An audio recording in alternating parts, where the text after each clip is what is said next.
What's up, everybody? Welcome to the New York Hardcore Chronicles Live.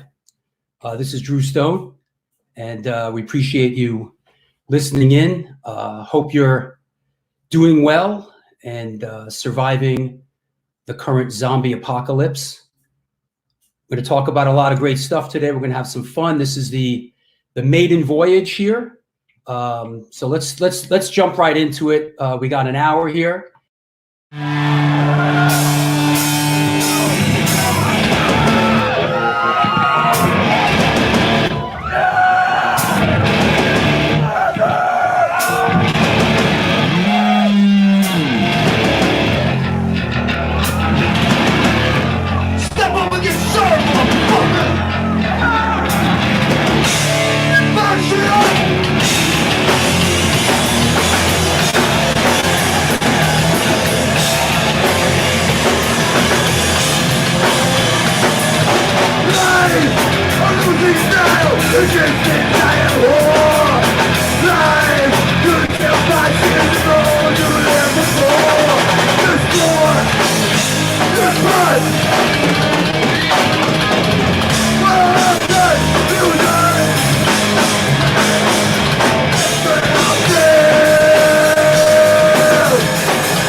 Goddamn right. You know what this is, and you know why we are here. This is the New York Hardcore Chronicles Live 200th episode. Woo! Who's fucking stoked for today's show? This is going to be great. Super excited. Goddamn electric, right? Got an old friend coming on the show. What can I say? Super excited and happy that you're here, and can't thank you all enough for supporting the show. It's been over 2 years, over 200 episodes. Yeah, man. What's up, Donald? What's up, Jeff? What's happening in Vegas, bro? Come on, Steve. Steve Malibu. What do you say, buddy? Everybody. What's up, Robert? My man, executive producer of the Jews and the Blues. What's happening? Congratulations to our brother Drew from Germany. We love you, and please say hi to Evan from us. Absolutely. Evan's standing by. He's going to come on in a couple minutes. You know, we're going to do. Did you think you would have done this many? I don't know. Yeah, yes and no. You know, listen, once it started popping off, I knew it wasn't going anywhere anytime soon. You know, so yo, Mike Scandato, what's happening in Brooklyn, bro? Come on now. Listen, let's run the. Hold on, yeah, bro. You look a little backlit, Evan. A little backlit. Put some light on. I don't want to bring you on just yet, but yeah, I could tell you look a little backlit. Barnacle Bill, you just canceled your plans for this? Listen, don't worry. This is going to be a great show. So, yes, of course, Nico. Yeah, we're playing next weekend. In the meantime, let's bring on the Hardcore Shutterbug. You know, but let me just say, this is the New York Hardcore Chronicles Live, and we are sponsored by New York Hardcore Comics, The Organic Grill, The Texas Silver Rush, DTFM Vinyl Distro, Chacho's Tacos, Generation Records, 126 Hardcore Clothing, and Grunge and Grime Soap Company. This is the Hardcore Shutterbug. What's up, bro? What's going on? 200 episodes, bro. 200 episodes. Unbelievable. You look that opening shot of you in down in Florida. Right. In my dad's friggin' kitchen. That's right. You know? In my dad's. Yeah, no, it's been unbelievable. It really and actually more than 200 when you think about it with some we've done a bunch of bonus episodes, yeah. Yep. Unbelievable. Well, let's what else? You're going to a show tonight, right? Yeah, actually I'm going to see Midnight Oil tonight at the Hammerstein Ballroom. How can we sleep when our beds are burning? Dun, dun, dun. Duk, duk, duk, duk. Midnight Oil, they're still around, bro? Yeah. They're still around and they're playing the Hammerstein. I mean, that's I saw them a couple years ago, actually. I think it was about 3-4 years ago at Webster Hall. Yo, I got to shout out. It is Sunday. It is Sunday shout out day. Yo, Paris Mayhew, congrats on the 200th. This show is fun, great, and really important to connect to the hardcore world. Thanks. Listen, amazing. Bro. It's been 50 episodes since he was on. I know, right? That's crazy. Got to shout out Chris Contos from Machine Head too, man. So another guest. Glad you're here, you know. Yep. There you go. Hey, let's do photo of the day. Ladies and gentlemen, boys and girls, wrong answers only, please. This is photo of the day. Bam. What do we got here? Look at that. I see flames. Fire. Yep. Yeah, what do we got here? Wow. Is it back in hell? Ha. All right, shout out to Steven's cat. That's Daryl. Yeah, he's here. Is it Metallica?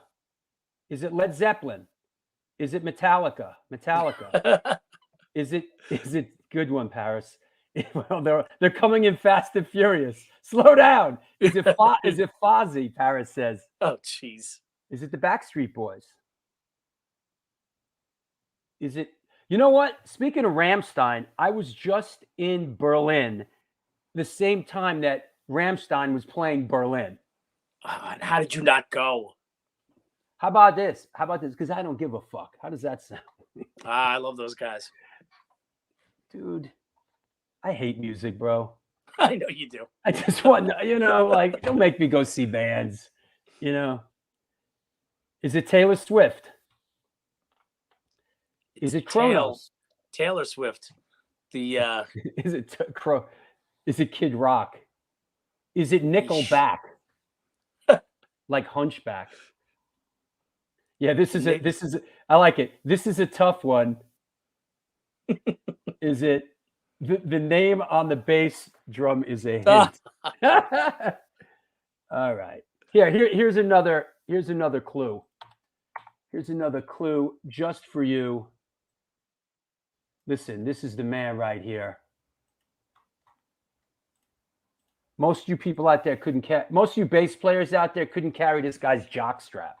So there you go. There you go. Yeah, no, this is pretty much ground zero for any sort of heavy music. Is it you know? Kiss? Is it the Go-Go's? Is it ELO? Is it Tom Jones? Is it Boys to Men? All right. Is it Frank Turner? Did you just tell me you're going to see Frank Turner? Tomorrow night. Tomorrow night. And what's tonight? Tonight is Midnight Oil. How can we sleep when our beds are burning? Dun, dun, dun. Chuk, chuk, chuk, chuk, chuk, chuk. Yep. All right. Right answers only, please. Who is this? Who the fuck are you? Right answers only, please. Is this? What is this? What do we got here? Is it Black Sabbath, the End Tour? Is it Black Sabbath? Is it Max Sabbath? Is it Sabbath? Is it Black Sabbath? Is it Gods? Yes. All right. Is it Sabbath's farewell show at MSG? Ah, there we go. Dead on. That's exactly what it is. Okay. This was June of. Is it the Vatican Commandos? Good one. That's a great name. Yeah, good one. Is it Earth? Yes, it is Earth, right? That was their original name. That's right. This was, I believe, June 2015, and this was the farewell tour, and it was Black Sabbath and a band called the Rival Sons opening up, who another great band, but they really were. I have seen them since they reunited back in the late 90s when Pantera opened up for them. I'd seen all the reunion shows, and this one was really, really good, to the point where they were playing Jones Beach after this, and I didn't even bother because I wanted this to be like my last memory of seeing them. Obviously, no Bill Ward. He did not play on the farewell. No Bill Ward, no Black Sabbath. But the drummer that they had playing here now is actually covering for Tommy Lee, right, on the current Motley Crue tour. Yeah, because he broke 4 ribs, and apparently he plays 4 ribs. I don't know, but something's not right there. He plays a couple of songs a night, and then they bring this guy in. Yeah, Tommy Lee comes out and plays like the first 3 or 4 songs, and then this guy comes in. Yeah. But got to give it up for Tommy Lee. At least he's fucking getting out there and like, you know. Well, I mean, you think about it. He's got to. You're going to go on before Def Leppard. That guy lost an arm, and he's still out there. So your broken ribs don't mean anything to him, you know. Ain't that the truth? But Sabbath. I mean, I think anybody who loves any kind of heavy music, Sabbath is like the ground that we're standing on. You know, they're like the Beatles, really. Like there's, you know, and as a bass player, I'm sure Evan. Didn't I drag my ass to go see the final Black Sabbath show like 30 years ago?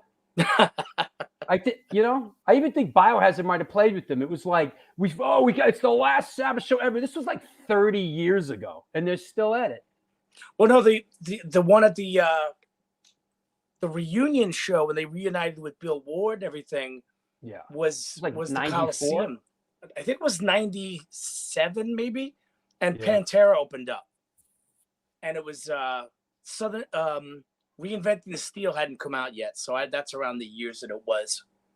Right. But they just God, I mean, who doesn't love Sabbath? Yeah. That's what I'd like. All right. Well, hey, 200 shows, brother. I love you, and thank you for being a part. I got a front row seat. I'm excited. Yeah, you know what?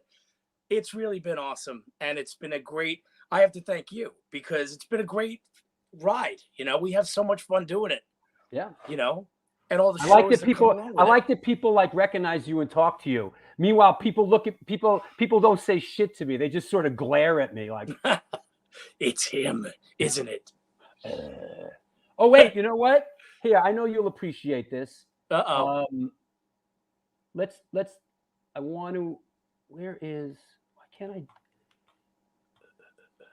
I? Here we go. I know you'll get a kick out of this. What do we got? Let's announce that coming up, I know you know this because you put the flyer together. Let's just say to everybody out there, announcing this new show on Sunday, August 7th. Come on now. Get your shoes and socks on, kids. It's right around the corner. Oh, yeah. Ross the Boss from Manowar and the Dictators will be coming on the show. So, Death to False Metal. This is going to be a good one. You know? Oh, yeah. We've been making Manowar references for 200 episodes already. Manowar. Yep. Here we go. That's Awesome. it, everybody. You asked for it. You got it.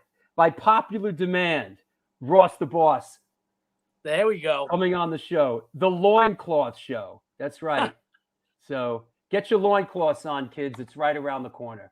All right, man. I'll talk to you in a bit. See you later. Smell you later. That's right. This is the New York Hardcore Chronicles Live. We're going to bring our guest on, but just real fast. We are sponsored by New York Hardcore Comics, The Organic Grill, The Texas Silver Rush, DTFM Vinyl Distro, Chacho's Tacos, Generation Records, 126 Hardcore Clothing, and Grunge and Grime Soap Company.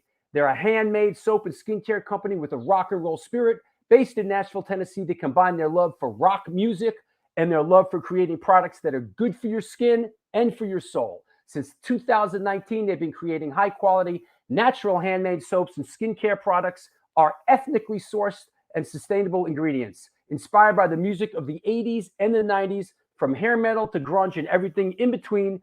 They give 10% of their net proceeds to local and community outreach programs. Visit their website at www.grungeandgrime.com and enter the code DREW.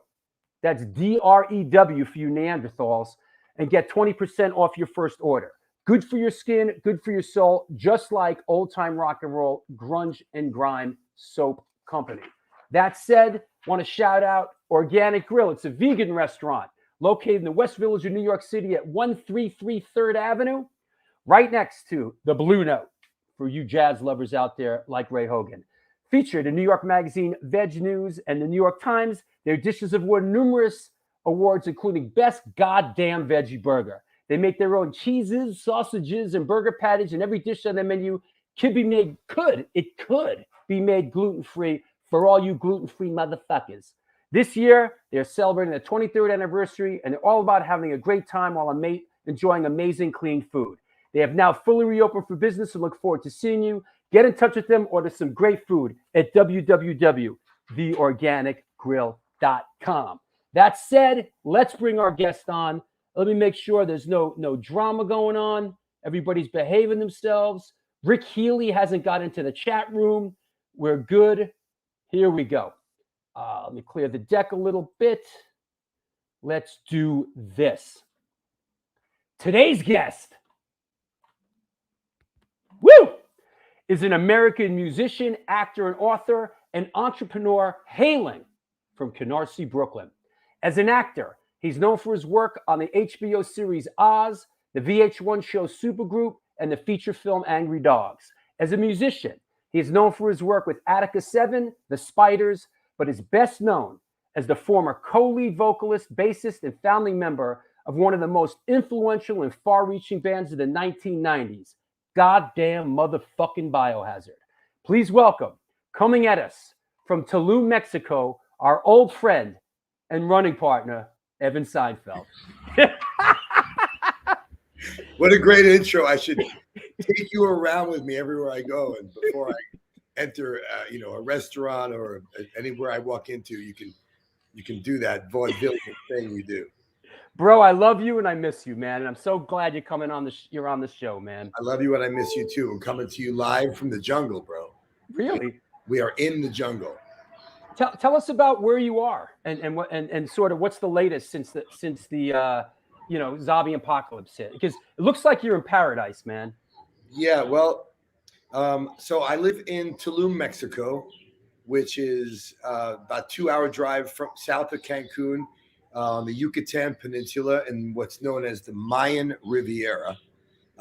This is where the Mayans built pyramids, and many believe the aliens landed here. There's some really powerful, like, spiritual energy. It's like a healing property here. And the first time I came to Tulum was with my ex-wife about 3 years ago. And I kind of just felt amazing when I was here. Like it's just like it's like somebody plugged you, like turned on your other battery. I was like, whoa, this feels good. I looked it up, and it's a really there's a lot of spiritual connections to it. Yeah, and it's a conscious community. It's like a lot of people, a lot of mover and shaker type people with really open minds, open hearts. It's a soulful community, very spiritual. A lot of people here into meditation, yoga, beautiful beaches, incredible parties, nightlife. It's a vacation spot. So during the zombie apocalypse, Tulum was open. You know, I was living in LA. I was locked in my house in the Hollywood Hills, and I would come down here for a week with your friend Ross Elliott. And so, Ross Elliott, who we grew up with, me and my brother. He's my brother's oldest friend, and we grew up together. Yeah. Yeah. So I got to say a couple of things because watching that whole intro, it brought back so many things to my mind. First of all, my son, Sam Seinfeld, a.k.a. Sam Solomon, is in the chat. Says you got the wrong date in the chat. What do I got the wrong date? There's no what date do I have? There's no date in there. On the chat, it says it's the wrong date. I don't know. All right. Well, listen. It's like a script supervisor. He's checking for you. Okay. It is Sunday shout out day, so we're shouting out Sam Seinfeld. Okay. And then like I saw some of those shout outs come in, and like I got teary-eyed and chilled from my boys, Paris Mayu. Paris, I fucking love you, brother. Chris Contos, who I've spent so much great time with. I saw a couple of other heads in there. Big Steve Bree, you know, since drag racing on the Conduit and all that. Back to the New York City grimy. It's a long way from the jungle here in Mexico. But I started coming down here, and it was like bikini beach parties. And I'd go back to the States, and it was like you can't leave your house without a fucking, you know, you can't leave your house, period. Yeah. And I just started coming down here, and I became part of the community. I started making a lot of friends, and I got onto this kind of spiritual journey of reinvention, which we'll talk more about later. But I put my life into a new path of self-development, super focused on fitness, yoga, healthy eating, meditation, and above all, mindset. And my newest project is called Mentorship. Which tell us about it a little bit. Well, Mentorship is a program that I've put together specifically for men, to help men find our inner truth, like the old Cro-Mag song, Seekers of the Truth. A lot of people say they want the truth, but they don't. And a lot of people live in a lie of what they really want to do in their life. They're in a job they hate. They're with a partner they're not happy with. They're in a marriage that they're not happy with. And time is our currency. And I want to provoke men to become the best versions of ourselves and live in our truth. I coach men. I've been life coaching men for about 2 years now. And I help men find their purpose and their passion, put together a plan of execution to get there. A lot of successful businessmen I work with, some famous musicians, and regular guys, people from all walks of life. And I try to inspire men to be the best version of themselves, to make sure they're taking care of their mind, their body, and their spirit. Because here I've kind of feel reborn, and I want to share some of what I found. And I love helping other people. It's been like my new passion. You know, my life went through all of these different careers and changes and places I've lived. But I really, since the connection of like early Biohazard's lyrics outside of the neighborhood, like we were writing songs in Brooklyn and we'd go to like Germany and kids knew the words and it meant something. Since that, there hasn't been something as meaningful to me as what I'm doing now. So that's the path that I'm on. Yeah. Well, fantastic. And I'm so happy for you, man. And just, you're in a great place. And you know what, I gotta say, before we sort of delve into it, I gotta say, I'm glad you're out of Hollywood, bro. That place will suck your fucking soul out and just fucking spit it out. And I'm just so happy that you're in a beautiful, positive place. You know, Hollywood is just wretched. Yeah, you know, this was I mean, obviously the weather's great here. The weather's not bad in LA, but you know, what I found was, you know, the frequency at which people vibrate is not something I ever really paid attention to. When I started coming down here, I started feeling something. And people in LA, there's good people and bad people everywhere. We're human, and the human condition is such a thing. But in LA, the overall mindset is people just want to know what you can do for them. Everyone's there trying to climb all over you. You got a lot of followers. Let me get on your fucking feed. You got some connections. Let me get those.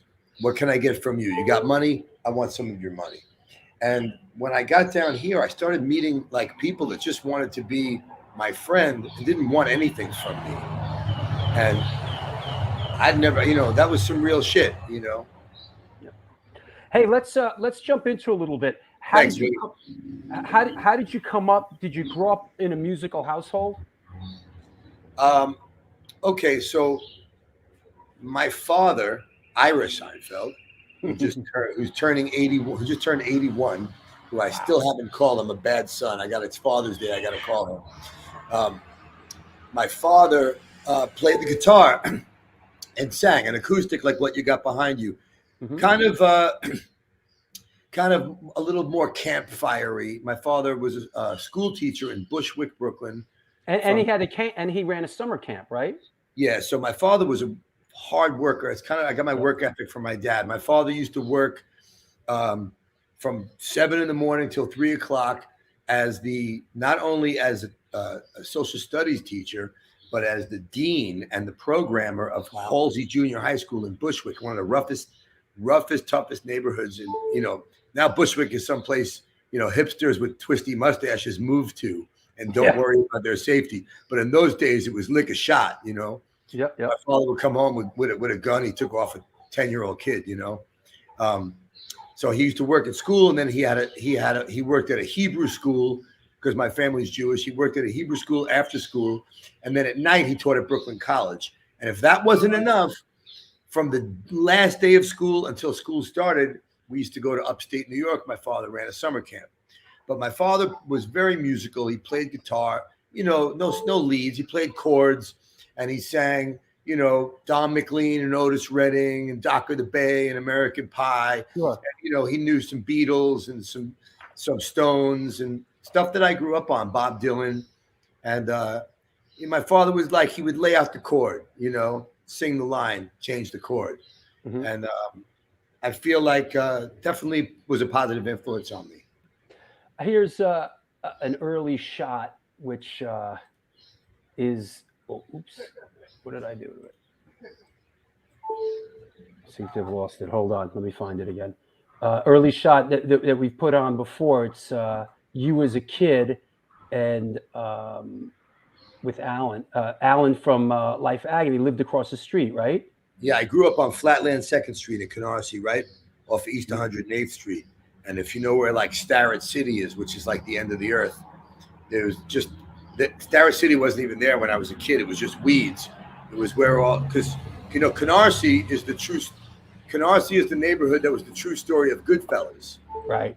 Paul, Big Paul was Paul Vario. His son Bobby went to my school.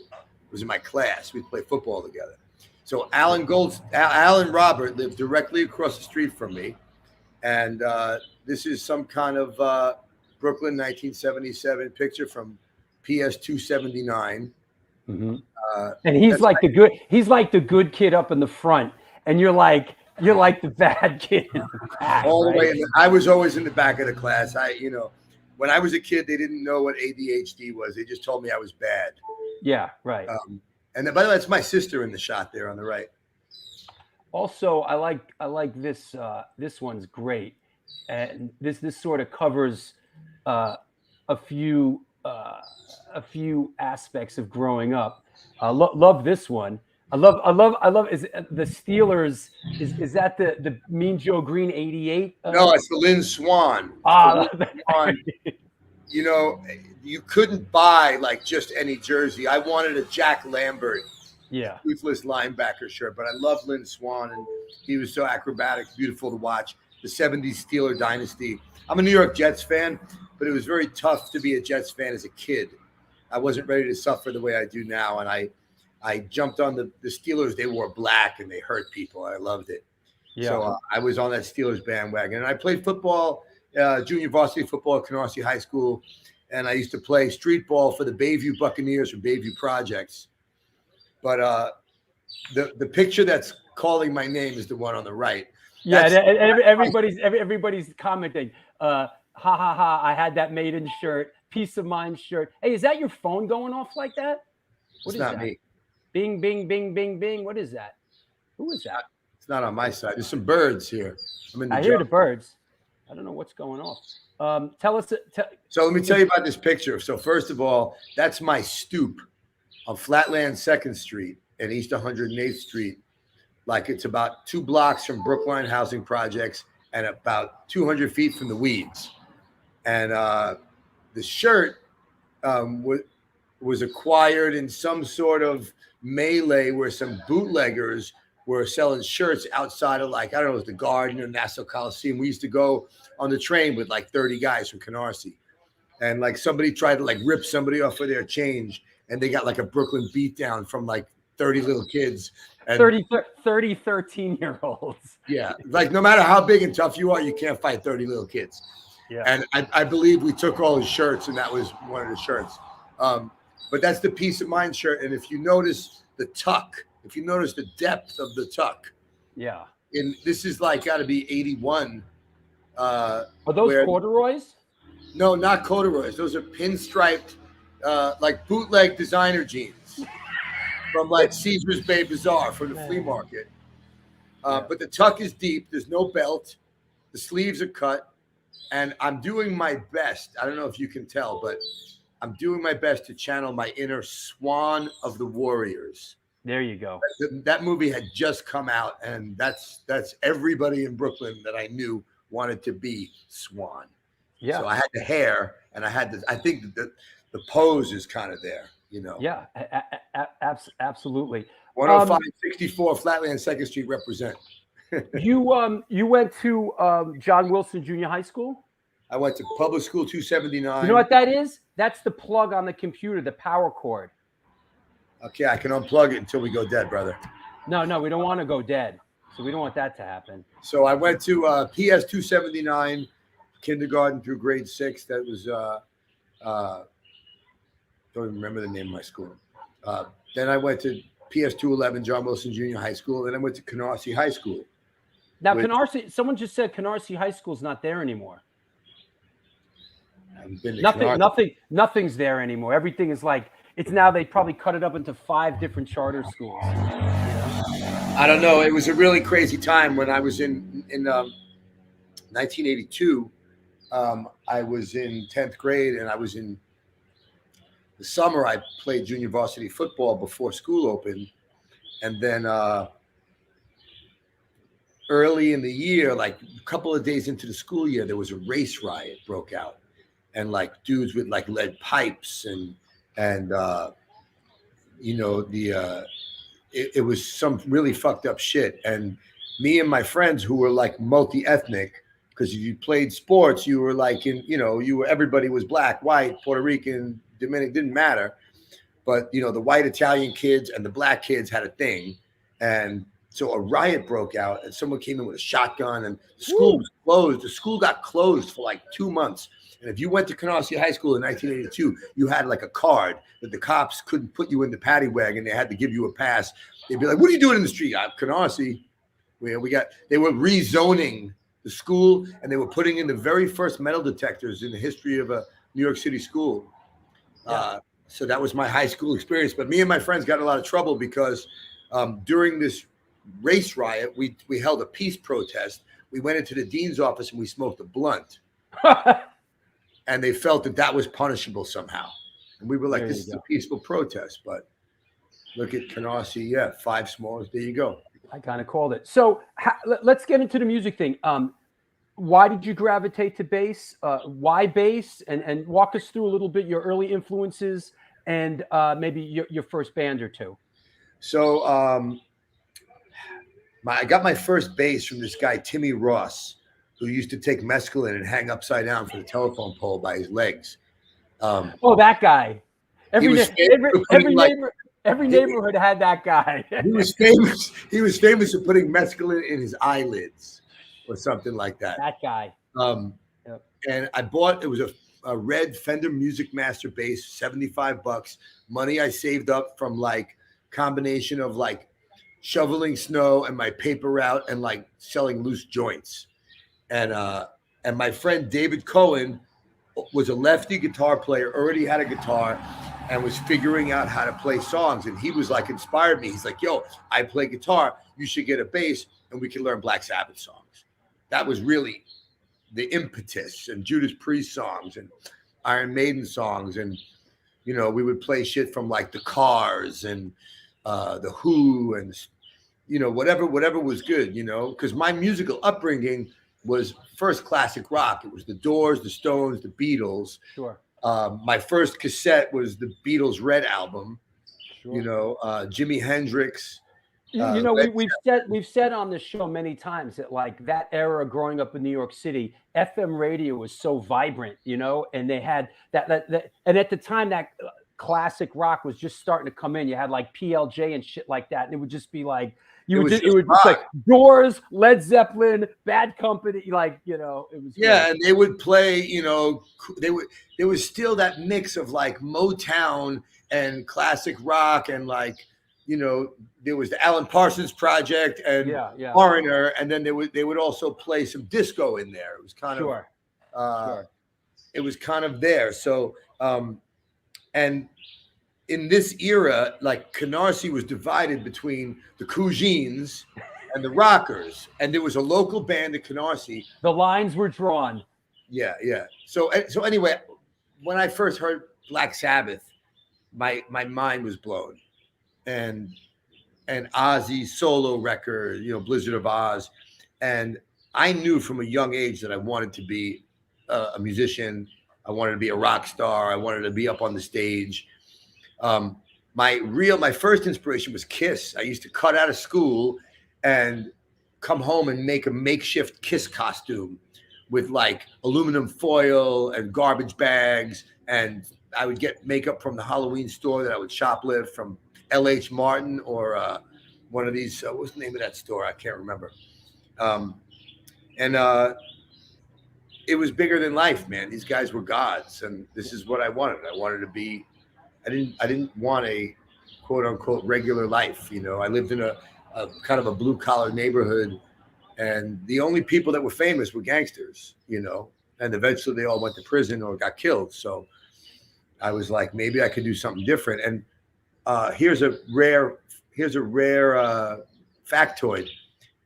From Canarsie came two famous musicians before me. One was Jorma Kaukonen, and second. Can I make a call on the second one? Yeah. Would that be? Hold on, I got it. Jay's brother, Cucurulo. Warren Cucurulo, yes. Sorry, it was not Jorma Kaukonen. It was not Jorma Kaukonen. Sorry, it was Warren Cucurulo who played with Jorma Kaukonen. Right. Correction, but it was Peter Criss. Oh wow, I didn't know that. Peter Criss lived on Paddock 15th, and me and my friends would like ride bicycles over in front of his house and like set up like stickball or like a football in front of his house because he didn't know which kids lived on his block, just to get a glimpse of him coming out of the house with the big mirrored shades, getting in the fucking silver vet. Wow. Driving off. But there was a local band in Canarsie called Crystal T. Come on now, bring it. And Danny from Biohazard later on became the drummer in Crystal T. But when I was a little kid, there was two bands, Crystal T and Fault Line. Fault Line was really more from Flatbush.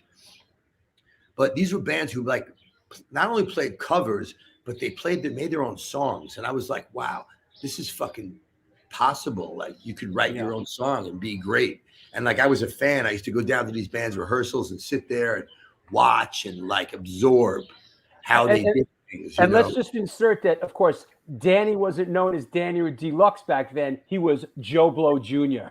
Yeah, because his brother, Danny's brother Joe, was known as Joe Blow. We'll leave the why of that alone. Right.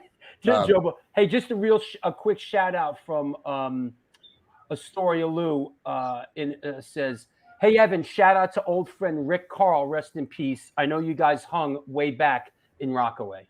Yeah, Rick Carl was a great friend of mine.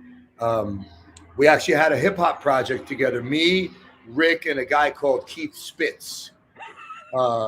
who owned a bunch of sneaker stores in the hood, and we were called Triple Six. Triple, Wow. and it was spelled SICKS. You know what? I'm going to put that music up on my new website, which I went live today. If anybody wants to check out what I've been up to with this long life of mine, evanseinfeld.com. Yeah, there it is, running underneath. Now, isn't it true also you early on, you were in a band called Public Enemy? Yeah, so, there was like my first band was called Aftershock, and we played at the Battle of Bands, and which turned into a fucking riot. The Cougines, the Guidos came. And my friend Richie got stabbed. Oh, We geez. ended up the whole night in the hospital. And my friend Tommy Sprock, another really great bass player, he got electrocuted and had a seizure. Everything was a fucking disaster in Brooklyn. Good man. Lord. People were getting killed left and right. So many people died when I was growing up. But Aftershock, we did some cover songs like Iron Maiden, Judas Priest, Rush. We were ambitious. We tried to play some pretty difficult songs. And I had a band with this guy, Kevin, that we played the Ramones and shit like that. And Leonard Skinner, Freebird, and The Who, My Generation. Kind of like where like rock and punk kind of met, we felt. And didn't really know exactly what punk was. I just knew the Ramones at that point. I was probably 13 or 14, just muffing around on the bass. And then I had a band called Public Enemy with like all my best friends. With Richie, who got stabbed at the Battle of the Bands, was the bass player. I was the singer. My friend David Cohen, who I started playing with, was the guitar player. My friend Richie Molinari, who was a local hockey player, who had like the best mullet ever. He was the other guitar player. And the drummer was one of my closest friends to this day, Anthony Mio, who was, in fact, the original drummer of Biohazard from 1987. And we used to play. So it's funny. Segue, cut to Public Enemy is playing at a place called The Hangout on Quentin Road in Marine Park / Flatbush, Brooklyn. Key word, Marine Park. Yes, about 5 blocks from the famous Lenny and John's Pizza, where I worked for many years as a kid. My good friends, Jimmy and Danny Scandifio, shout out Lenny and John's Pizza since 1969, serving it up on Flatbush Avenue, right next to St. Thomas Aquinas. I think I said that right. I've been saying it wrong since the beginning of time. Anyway, we were playing at the Hangout, and we had like an early show because we were like young. We were like 15. And these guys came in to play after us for like a later show for like the big kids. And it was none other than the Lord Petra Steele. It was Peter Steele with his first fucking band, Fallout, pre-Carnivore. And I saw these guys play. And this was the next mind-blowing, like,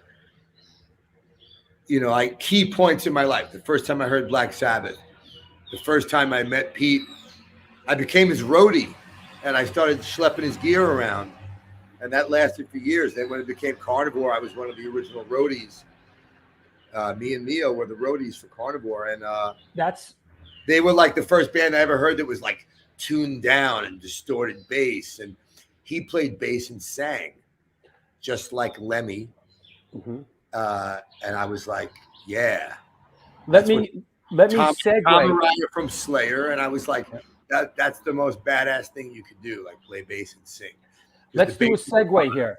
I want to do a segue. I want to bring on Sid the Kid. I want to do album of the week. Yo, Sid, what's up? When I said wait, hey, you know what? That's it. You're off. Yeah, well, you're breaking the flow, man. Breaking the flow. Hey, you broke my flow. Let's go, Sid. You ready? What's going on, Evan? It's been a while, Evan. Let's get to it, man. I've been waiting. How you doing, brother? Yep. Let's do it. Here we go. Sid, lay it on us. This is album of the week. Go ahead. Come on now. Come on, Evan. I know you know this record.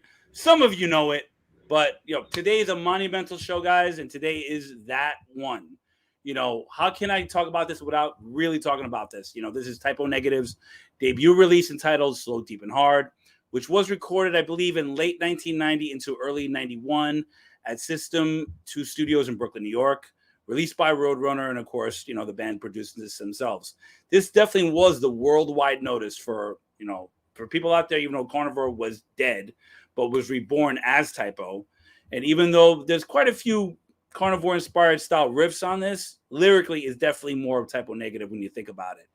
The album originally was titled None More Negative originally, and being under I believe one of the names they went under was Repulsion, which was kind of like a side thing they did, launched the band's career. Slow, Deep, and Hard is definitely like a darkly humorous, semi-autobiographical album. If you listen to tracks 1, 3, 4, and 7, and Pete, you know what I'm talking about, with such great titles as, Glass Walls of Limbo, stuff like that. And it's just this whole record itself, according to guitarists, when Kenny was in the band at the time, Steele based one of the main riffs of Gravitational Constant. If you do that whole theory on that, you know what I'm talking about.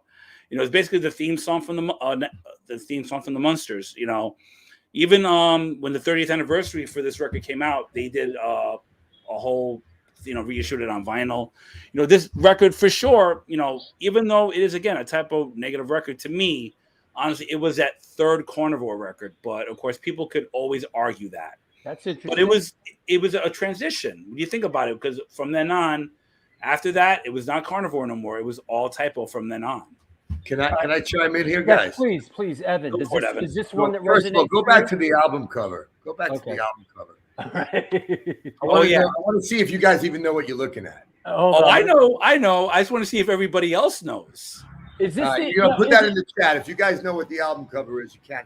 I'll tell a little backstory. So, when Louis Beto, the drummer of Carnivore, was going to become a bus driver for the New York City bus system in Staten Island, he was going to hang up his drumsticks. Legend Louis Beto. Anyway, Pete had already, I don't know who knew this, but the name Biohazard was given to me by Pete. Right. Pete Steele called me up early, and it was me, Bobby, and Mio had a band, and we didn't even have a name. All of our shit was always broken because we were all fucking drunk and high, and we used to loosely call the band Technical Difficulties.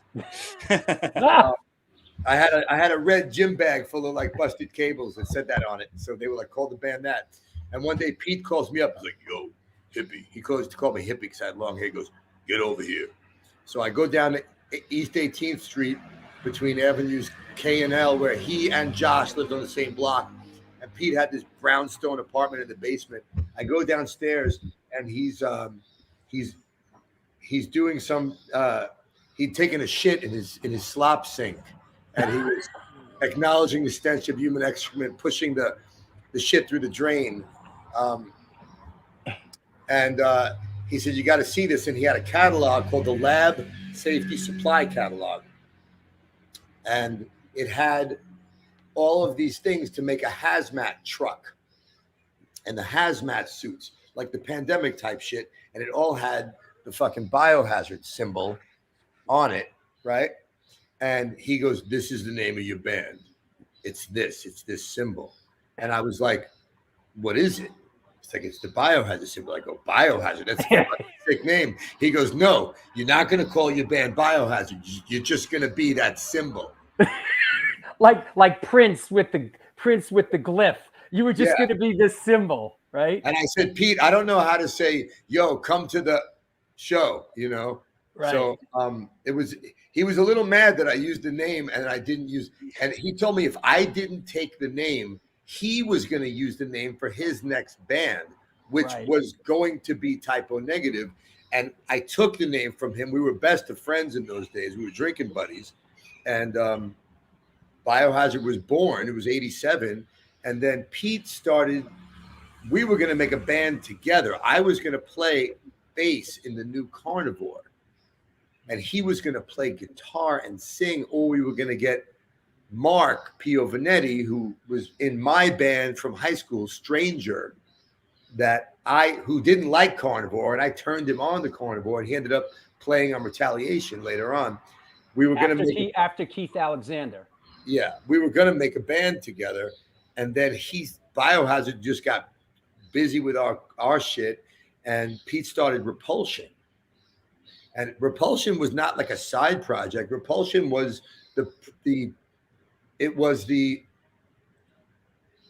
was kind of like the fetus of Type O Negative. Right. It was before Type O Negative. They were using the green and black, and he was using like the negative symbol already with Repulsion, but he didn't love the name. And when this album came out, I was once again fucking floored. I always thought, I will say this, out of any New York musicians that I've been blessed to be around, and I've played with all of them, the best of them, Pete Steele was the sole musical genius. If anybody's got a problem with that, I'm at Watal right here in Tulum.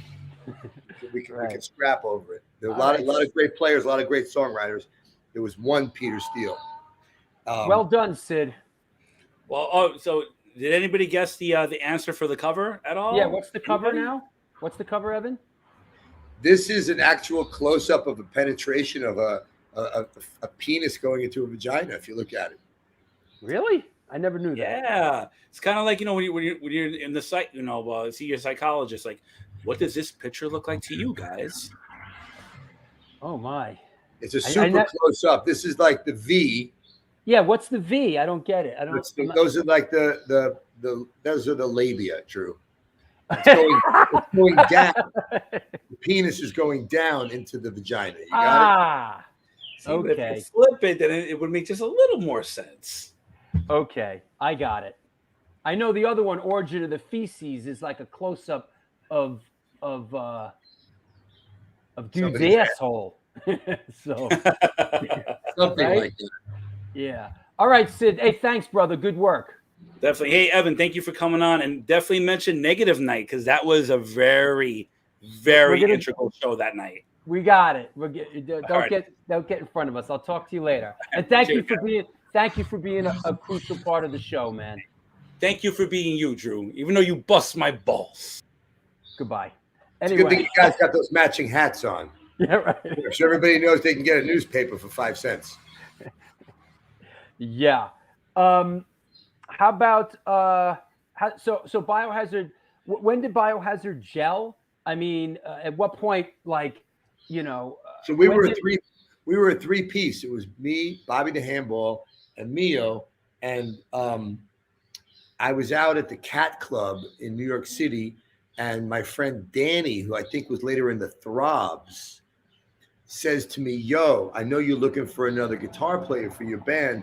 He used to work at the Pink Pussycat Boutique in the Village. I think Danny's in the New York Dolls now or something. Yes, he would be. This guy was the glammiest of the glam rocker. Yeah. He had huge fucking hair. He looked fucking crazy. He looked like he was in Motley Crue or the New York Dolls or something. Yep. And he was like, "Yo, I met this kid. He's just like you and your guys, he's scrappy, and he was Billy the Skinhead back in those days. He was Billy." And he introduced me to Billy, and I went to check out Billy, and we were all so fucked up in these days, but man, we were musically on the same page. And Billy was a little more from punk side of hardcore, and I was more from the metal side of hardcore. Right. And Bobby was kind of somewhere in the middle, and it was fucking perfect. And that's really how Biohazard came together. We got together back on East 18th Street with Josh Silver. We made our very first demo tape with Josh from Type O Negative later on. But Josh was a guy who had a studio and used to produce music. And we made our demo. It was a cassette. We used to sell them at Bleecker Bob's. And sold a lot of those fucking demo tapes. Wait, is that here? Our very first gig was booked for us, and the sound was mixed, both by Tommy Victor from Prong. Biohazard played opening for Prong at the Pyramid Club on Avenue A. Oh, whoa. It was our very first gig. Hold on. You're getting, would that be No, that's probably not this, but it's pretty close because this is Biohazard Pyramid, and then the Pipeline. It's probably a little later. This one, this is '88. Yeah, that's on my birthday. It's funny. December 29th was my birthday, but this was no, this wasn't our first show. This was maybe second or third. This was, I think we were playing with Sheer Terror at the Pyramid Club. We only played with bands that had really disgusting sound. And like, it was such a thing, man. There was such a, you know, back in those days, Brooklyn, New York City, there was a sound. And it was this dirgy, tuned down, low thing. And like, you know, bands like Prong and bands like Sheer Terror and bands like Carnivore, and bands like Biohazard were like pushing each other to push the limits of how could you make people not only just like go insane in a mosh pit, but like squeeze your face in pain because the riff is like, whoa, the notes were bending. And it was a time, you know. Who did you consider your contemporaries in that era? Well, for me, you know, it's funny because I grew up on metal. Yeah. You know, I grew up listening to, I'll give you this one, Merciful Fate. I know you got a picture somewhere. I grew up listening to Slayer, and I was like the first guy onto Slayer. My nickname in Canarsie High School was Slayer because I had a Slayer shirt, and they just had their EP out, like with Haunting the Chapel. Sure. You know, it was like early 80s, and I was on to some, you know, British wave of metal, and I liked early everything. And when I was roadieing for Pete Steele, lesser known fact, Carnivore used to share a rehearsal space with Agnostic Front. Was that in Fastlane? No. This was in some music building lockout. It was some like crazy thing. And I didn't really have I'd never seen like a hardcore band, you know? And I remember in 1985, my friend Ian Cammy, who was best friends with Eddie from Altercation, gave me a copy of the Cro-Mags demo. And this was another point in my life that I was like, whoa, I just heard something.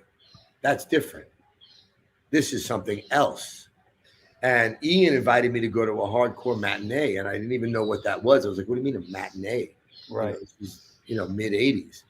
And I don't remember who we went to see, if it was fucking Warzone or something, you know.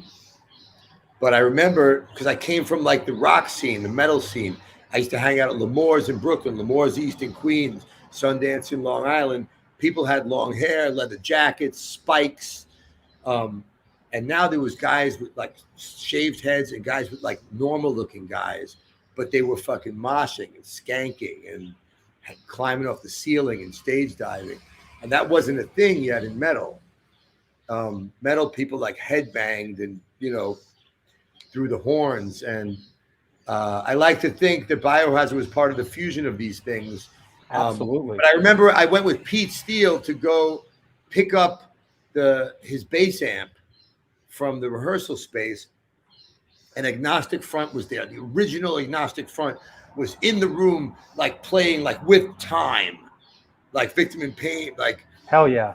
This is like, I don't know, couldn't have been Carnivores. It was 83, 84, 84, 85. I don't know, something like that. I was in high school, and I was just like, wow, I'm seeing something else here that's really affecting me. Like seeing a young Roger, you know, and these were like the kind of like early heavy metal and thrash metal mixed with, you know, the guys from our scene, which was, you know, like I said, Prong, Sheer Terror, Toxemia, which was Sal's band, who ended up drumming for Type O Negative. Yeah, right? along with Matt, a guy named Matt, and one of my good friends from back in the day, Toxic Bob, who was really good friends with Bobby the Handball too. And these were my contemporaries, I guess. Early Slayer, and then of course, you know, the infusion of Cro-Mags, Agnostic Front. I remember getting the first New York hardcore compilation, you know, The Way It Is or whatever that was, or Where the Wild Things Are, and like getting a taste of all the other bands that were in the scene. And, you know, I was always a fan of the bands that could really play, you know, because hardcore is a sentiment and emotion and it's a feeling, and you could be a great hardcore band without being great musicians. But I'm a musician, and I always gave a lot more respect to the bands that could really play and had good musicians in the band, you know? Yeah. Now, let's talk a little bit about this first Biohazard record. And the Bad Brains. Oh, yeah, right. The first Biohazard record, you know, I know the history of it. I know you guys weren't thrilled with it, but it certainly was a stepping stone, what came next, which was absolutely groundbreaking. Could you just give us a little perspective on like this first release? Yeah, I mean, we wanted to, by this time, this was like 89, we recorded this. Like we were already, Biohazard was like selling out L'Amour's in Brooklyn. And there were like bands that were huge we were fans of, that we had the t-shirt. They couldn't bring as many people as we did because we were guys from the neighborhood, you know? We hired a guy named John Burns, who was a live sound man at L'Amour's. He was the house sound man. We said we want him to produce our album because he knows how to mix our sound. Like the Icemen with Mackie, and Carl. Yep. Wow. This is the release show at L'Amour's for that first record, correct? Yes. Yeah. I remember. I mean, I'm just my parents were there. They've been terrified. Just as a side note, I remember just from that era, L'Amour. It was common knowledge that Biohazard was the band that brought the most passes in for any band ever that played L'Amour's. Biohazard broke the record with something like hundreds of those fucking passes. And in these days, it was tough because we would get people to come to the shows. We would go out and promote. There's no internet. There's no social media. Yeah, right. You had to go to clubs and you had to go out to Jersey or Long Island or go to some bar in Queens where bands played and give out fucking passes. Stand around and give them out. And go like, yo, man, you got to come check out my band. We're playing. We got a record. We actually made an album, you know? Yep. But like there was always that X factor that a lot of our fans were guys from the local crews, and it was very violent. And it was not as much as like the music brought people together, there was like people would get beat up really bad at our shows, and people would get hospitalized and worse. And, you know, I always felt terrible about, you know, our shows because we wanted people to use our music to release their negative energy in a positive way and not have to be violent and not have to be street violent, you know? I used to tell the fans to go steal this album because the label never picked us. This Biohazard's first album sold over 1 million copies and we never got really paid for it. That's fucked. The fucking music business, bro. There you go, an oxymoron. Hence the song on the second album, Business. Yeah. You know, there was a good chance if you came to L'Amour's and you weren't from the neighborhood, you know, they used to call it the death block because you could be walking down the block. It was a scary place, man. L'Amour's was a scary place, man. A lot of people didn't want to come to see us play because they didn't want to get their asses beat. And I never blamed them, but you know, we used to have to stop the show every song. Yeah. Because, you know, be 20 guys beating up one guy for no reason, you know. I know we're skipping around, but one thing that you guys did back then that I always really appreciated and I thought was great, and this was a little bit later on, is whenever some kind of bullshit started, you stopped playing, you put the spotlight on the guy and was like, you right there. Guy, you think you're a tough guy? You want to disrupt the show? You got a fucking problem? And he would just go, ooh.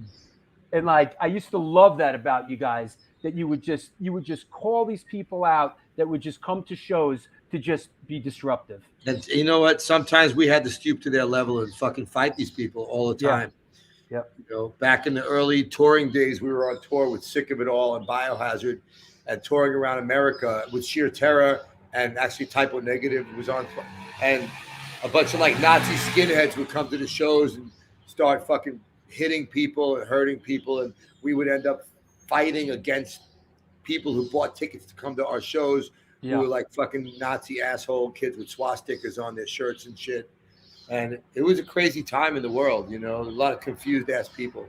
Yeah. You know? And, you know, I guess everything is sort of a setup. By the way, the first album cover was a collaboration between my sister, Mara Seinfeld, Bobby the Handball, and Ed Repka, who did all the Megadeth stuff. Yeah.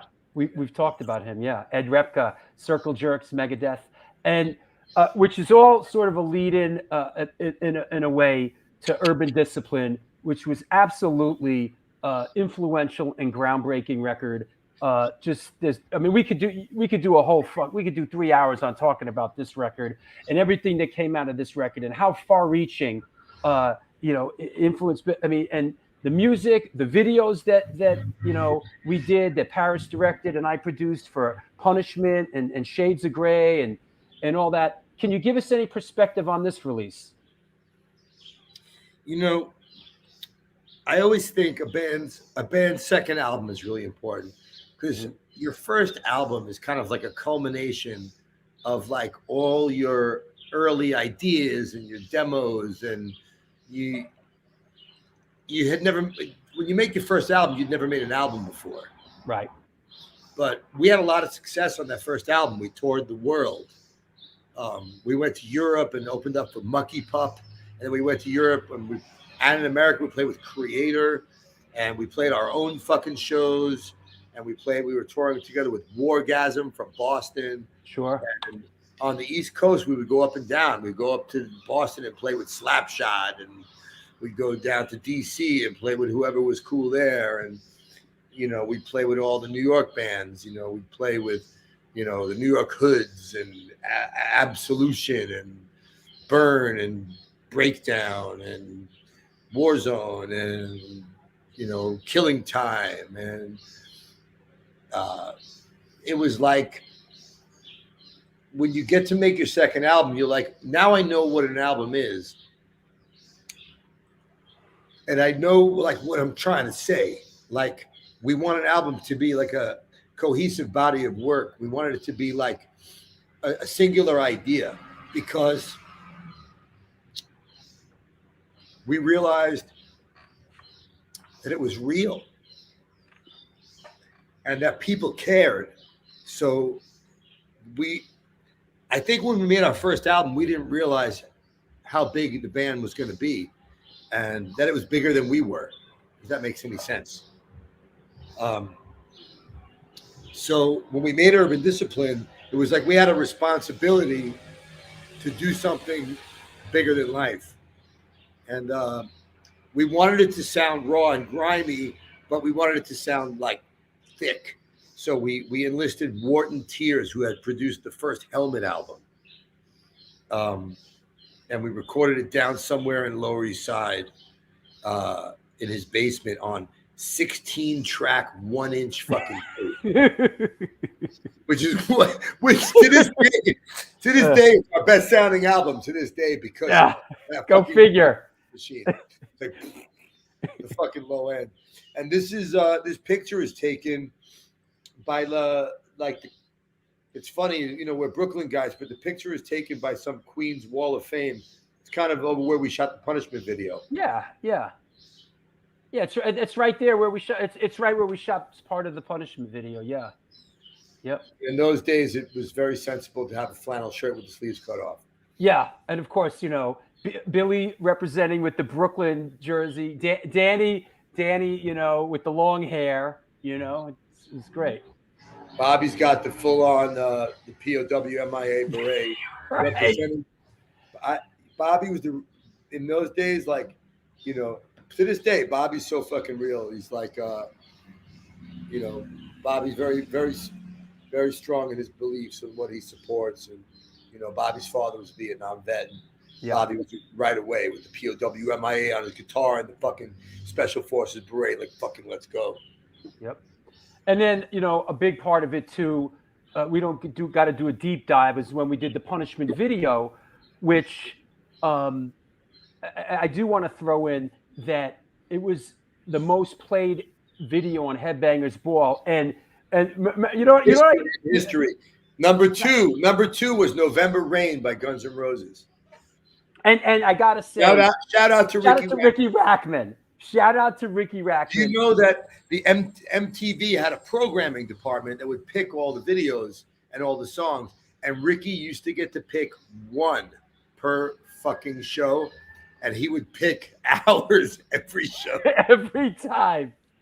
He was great. He fucking loved you guys. You know, back to Urban Discipline for a second. You know, the thing about it was like we had to find our sound. We kind of knew what we were doing.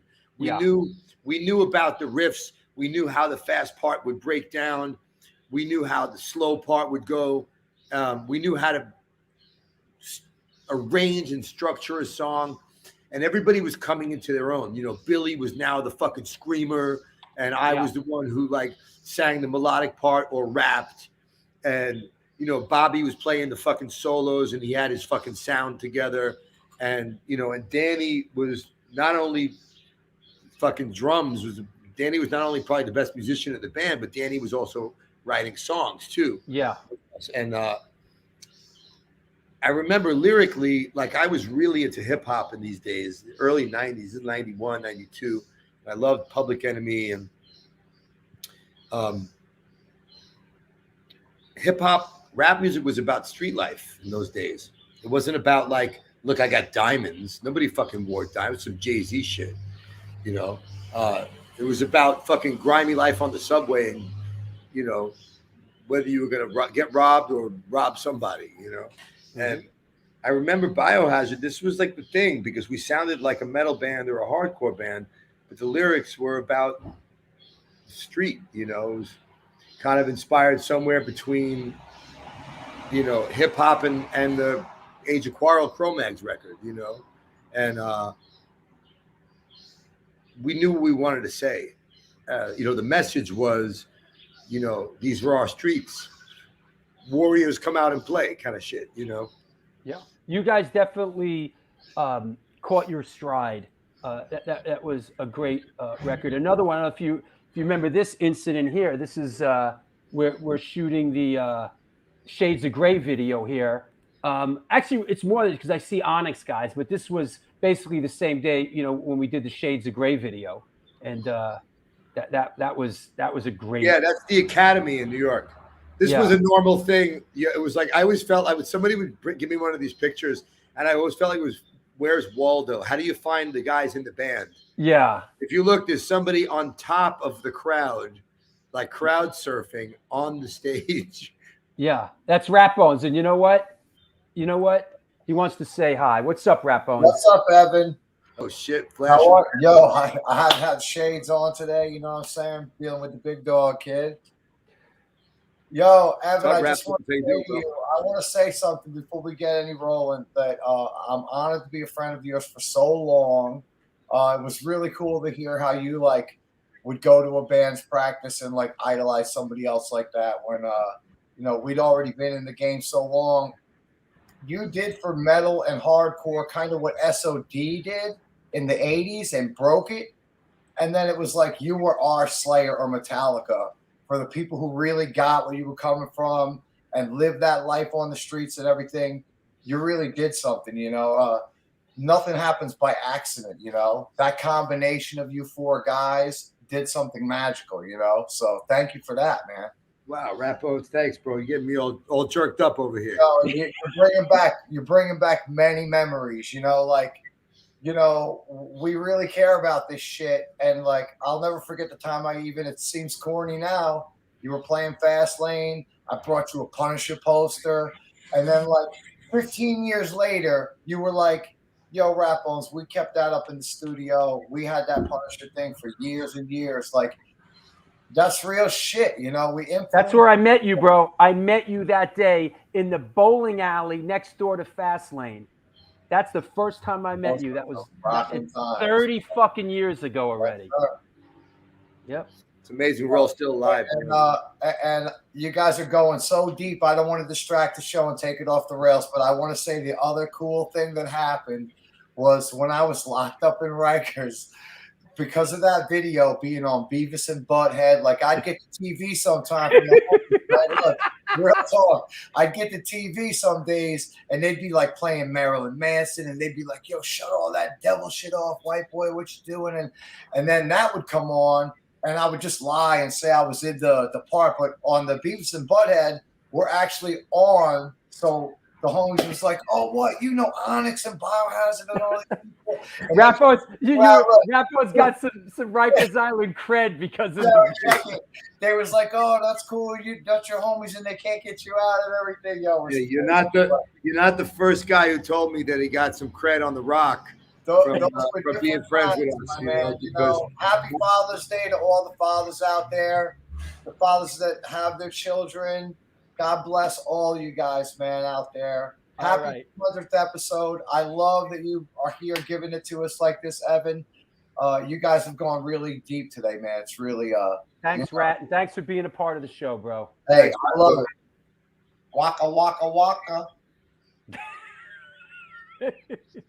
Hey, here's another nice moment. You remember what's going on here? Oh, I do know what's going on there. This, I believe, this was the Shades of Grey video with the flamethrower. Yeah. This was some like military guy who was like, we had like an illegal flamethrower. It was like a pipe. Look at that thing. It's a pipe. It's a pipe. You just open up the valve. Shot flame. Yeah, I was really look how focused I am listening to the guy. Like I'm so interested. This is like the old 70s fucking subway cars, you know? Yeah, yeah. The windows are busted out. This was on the Rikers Island Fireman Training Facility. No, excuse me, Randall's Island. It was on Randall's Island, and that's where we shot in that car. And we set you guys up in there. But I remember his name was Drew Geritano, and he rigged this fucking flamethrower, you know? Crazy. He rigged it. Hey, I need to take a sponsor break. So give me 5 minutes here. Let me shout out some sponsors and do all that, and we'll come back and we'll get into a little Onyx and some state of the world address, and let's get into some of your other stuff as well. All right. Cool. Thanks for having me on, Drew. It's great. You got like 5 minutes if you need to get one and shake. If you need to get up and go shake one loose, you know. I'm going to do that right now. All right. That's right. This is the one, the only, often imitated, never duplicated, the New York Hardcore Chronicles Live 200th episode. And I want to thank you all from the bottom of my heart for making this show a success and for being a part of it.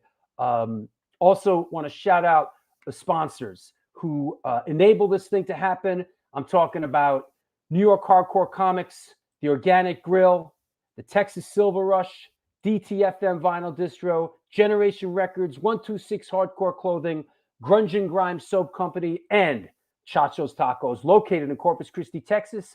Chacho's Tacos opened their doors in 2001, home of the almighty Chacho's Taco. They cook up an incredible home-style Tex-Mex food, and this month they're celebrating their 20th anniversary. They've been supporting underground music since the beginning. In their own words, we ain't stopping anytime soon. Touring bands that play Corpus Christi. Swing by, get a home-cooked meal at Chacho's Tacos. We got you. The underground scene will never die. Please follow us on Facebook and on Instagram. Also, next up would be 126 Hardcore Clothing. It's a streetwear brand for restless individuals who don't compromise. They're about being positive, spontaneous, and true to yourself.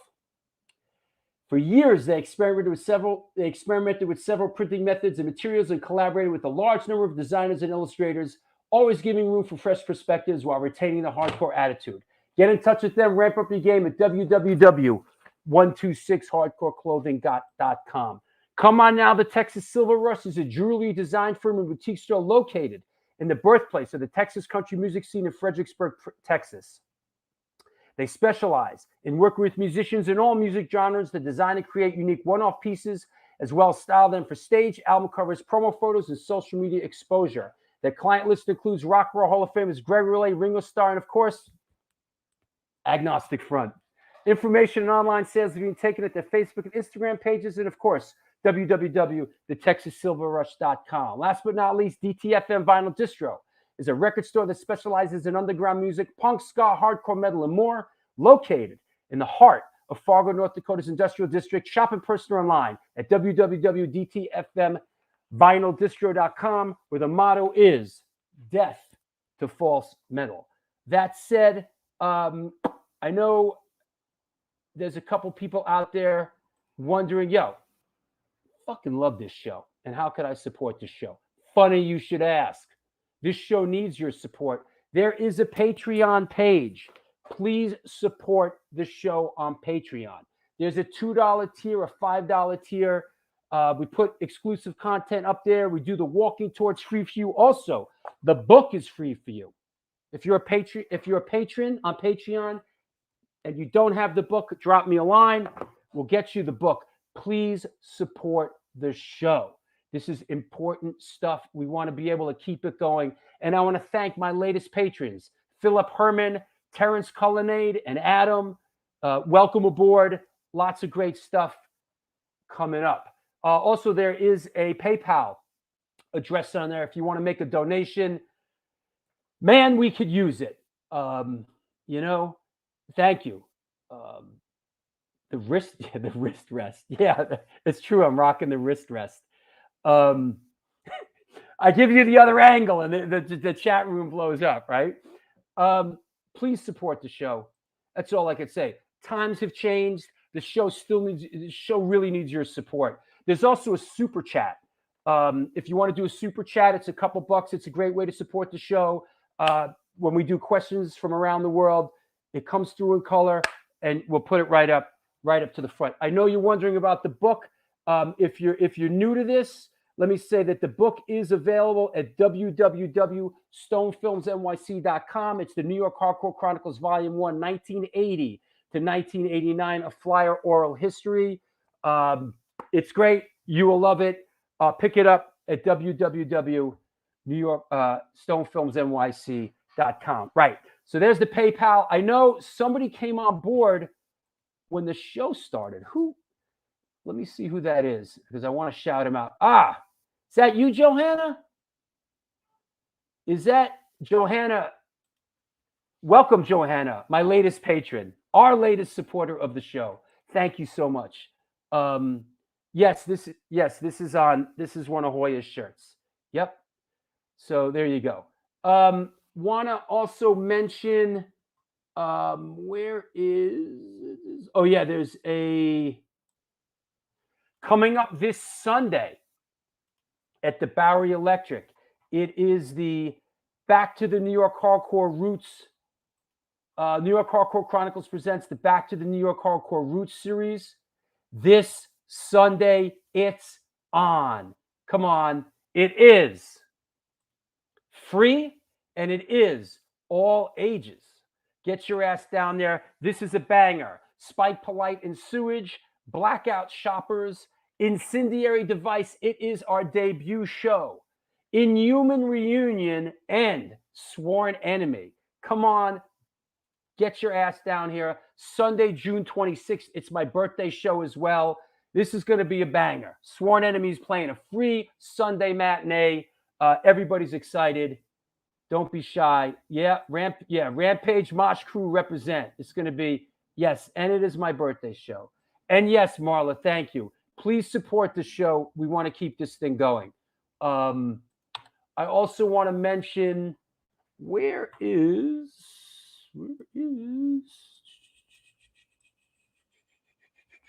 Hold on, let me find this. I want to mention a couple of things real quick. Here it is. Let me just reel through these real quick here. Next bunch of shows coming up. We'll bang through them real quick. Just you and me. Coming up this Wednesday, June 22nd. Jeff Altieri from Enrage, Mike Scandato, and Joe James from Inhuman. Then Wednesday, there's no show because we're doing the Bowery Electric show. Wednesday, June 29th, Bob Riley will be on the show. Sunday, July 3rd, is a Godfather film retrospective with Don Capria. Sunday, July 10th, Johnny Rio, who's out on the road with Slapshot right now. Converge's Nate Newton is Sunday, July 17th. Catherine Popper, the incredible bass player, Wednesday, July 20th. John Gooseman will be on Wednesday, John 27th. Don Foos. These shows just got announced. Sunday, July 31st, and Sunday, August 7th, Ross the Boss.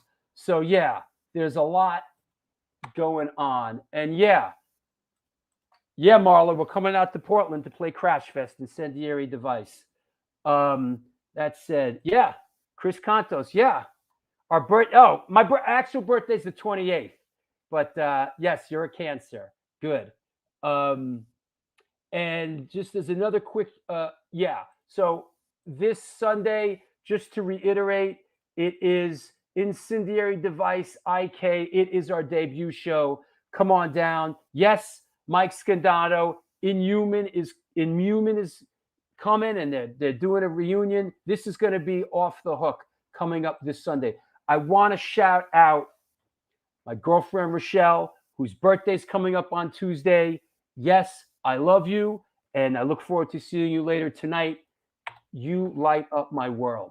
And that said, I think I covered everything. Buy the book, Bowery Electric shows, Instagram. Follow the show on Instagram at Stone Films NYC. That said, let's bring our guest back on, and let's continue to chop it up. Mr. Evan Seinfeld. Hey, man. How you doing? What are you drinking? Who am I? What are you? Yeah, right. Yeah. Cheers. That's the Harvey Keitel. Yeah, right. Good. Yeah, right. From Pulp Fiction. Yeah. I'm drinking a little oat milk matcha latte. There you go. Homemade organic. There you go. Let's. Oh, by the way, I thought of something. When you were showing those photos earlier, you showed a picture of Black Sabbath. There was a great shot of the reason you remembered Biohazard being involved with that was that on that same tour, Pantera was opening. Mm-hmm. And that's what Stephen was saying about Reinventing the Steel wasn't out yet. And I got to come out and sing the encore walk with Phil so essentially opening up for Black Sabbath. And I remember it was a really freaky moment because I got called for Gloria Butler, the wife of Geezer Butler, called for me, said, Evan, Terry would like a word. I was like, what? What did I do? I thought I was in trouble. And he gets me alone in his dressing room, and he's got this gothic dressing room. It's all black drapes and crosses and candles. And he tells everybody, leave us. And we're alone. Did he tell everybody, or did he just do the gesture? Like, I'm not really sure, but we get alone, and I'm like, I'm waiting for I'm waiting for something in the surreal life that is the life of Evan Seinfeld. He says to me, so you got to tell me what's it like on the set of Oz, and you got to tell me what happens in the new season, because I can't stand the suspense. Are Chris and Tobias going to actually get married and have a gay marriage? Is Adebisi going to ever actually kill the other guy? Wow. I was like, if I tell you any of these secrets, it'll ruin it for you. He goes, no, I don't really want to know. I just wanted to talk to you about it. I love the show. That's it was cool. So cool. It was like I came out of the dressing room. I remember Phil Anselmo was standing outside. He goes, Geezer never calls for anybody. He's like, he was waiting to see what it was about. Right. Hey, did you send me this photo? This photo sort of sums up a really cherished special time. Did you send this to me? I'm not sure if this was from Billy or from Danny. Yeah, this really speaks. Is like, yeah, this was my room. This was my apartment in LA when we were recording State of the World Address. And for some reason, there's 8 of us on the bed. And OG Tiny is strumming the guitar for me, and we are fucking laughing our asses off. Right. And you have like a John McEnroe thing going on. Yeah. Yeah. By the way, in this sitting on this bed about fucking 48 hours later was the fucking Northridge fucking earthquake hit. That's right. And That's right. everything fell. That apartment was crumbled to the fucking ground. We were out at A&M Studios doing a State of the World address, and you know when the earthquake hit, and it was an incredible time. And that record, I mean, dare I say, I mean, in retrospect, I mean, there's a lot going on here, but give us a little take on State of the World address, because I feel like in a certain way we're getting close to a real high water mark for Biohazard. But any perspective? This was the top of the mountain here. You know, during your life, during your career, whatever your job is, whatever your passion is, you always think you're going to continue climbing. You know, you always think it's only up. And what you realize about life is that life is long, and it's a book with many chapters. You know, Biohazard is one thick chapter in my book, and it's early in the book. You know, I lived so much after this. I got to think, we recorded this album in 1994. Yeah. So we're talking about, this is almost 30 fucking years ago. That's crazy, man. This is 28, 29 years ago we recorded Imagine that. And this is when Biohazard made the jump to Lightspeed. We'd signed to Warner Brothers. And I remember, and I'd love to just say something once and for all. I remember a bunch of fucking haters around New York too, being like, yo, man, Biohazard sold out. And I was like, I remember I would fucking confront anybody who I ever thought said anything, no matter who they were. I was like, could you really define that for me? What does selling out mean? Isn't selling out like compromising your art and your integrity and your beliefs? Because it's not something that we ever did. I was like, you mean we're being rewarded for the fucking hard work we're doing, and you're mad about it for some reason? Fuck all y'all. Anyone who jumped off and on, you know, whatever. Everyone was always welcome. You know, the true fans, the true supporters of the band were always from day one the same guys. I remember at this point, this shattered the reality for a lot of people in the scene, because, you know, we were selling millions of albums at this point. Yeah. And we were touring with Pantera and Metallica and Slayer, and, playing as a main stage headliner on festivals with hundreds of thousands of people. And it always kind of bugged me that people couldn't just be happy for us. Hey, some guys from the neighborhood did something good. They had to always try to disqualify it. And, you know, I always chalked it up to the kind of people that talk shit like that were people who never achieved anything in their own life, or they never felt that they had gotten to the next level. And they used to love to like think, you know, Bobby the Handball had a great line. He says, you know, it doesn't make you shine when you try to dim other people's light. Yeah, absolutely. We had a moment there. This was a good moment. We were selling out 2 nights at Roseland, and we went and, you know, we signed to Warner Brothers. We had Ed Stasium, who produced the first 10 Ramones albums, and he produced The Smithereens and Living Color, and he worked on Gladys Knight and the Pips' Midnight Train to Georgia, and he had a really great understanding of sound.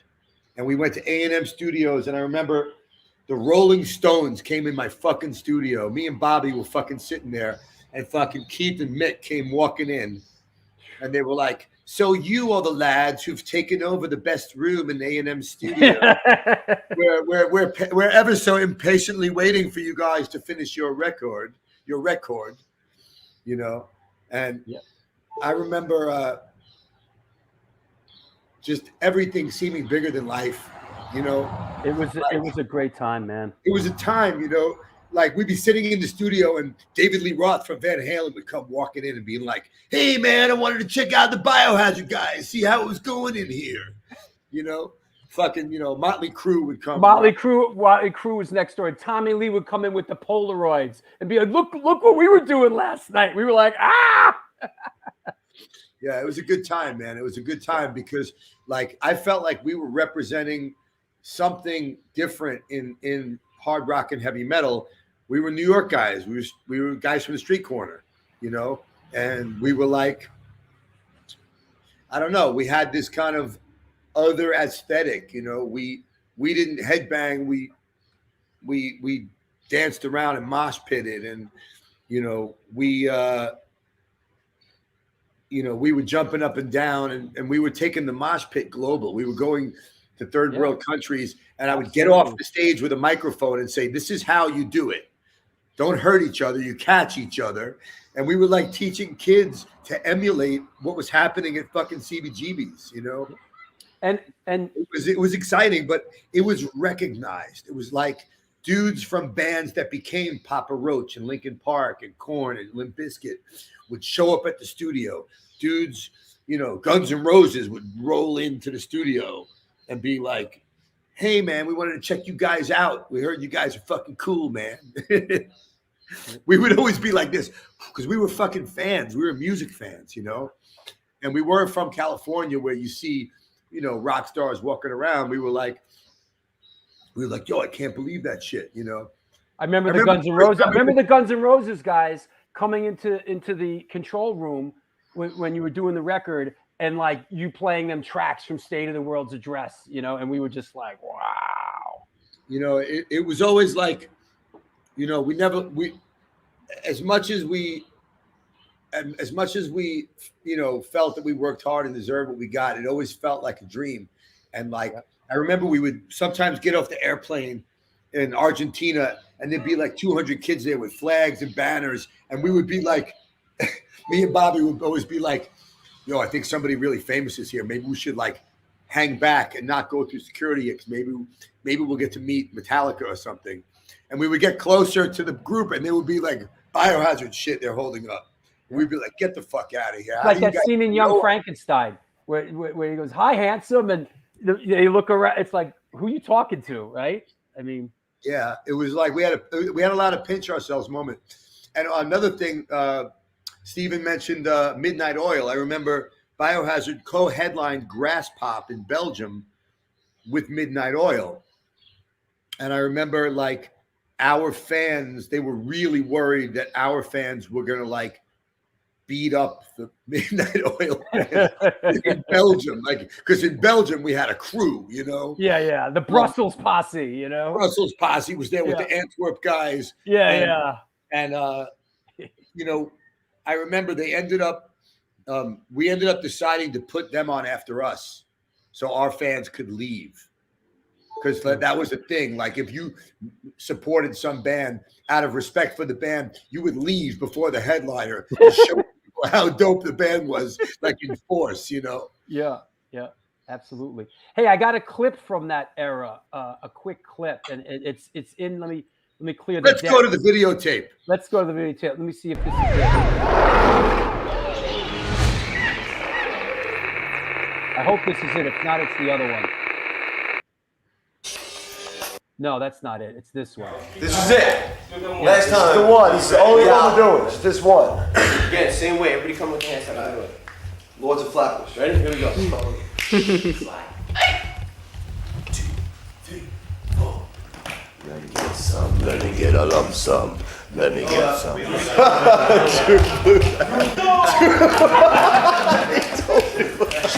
All right, come on, let's go. Time is money.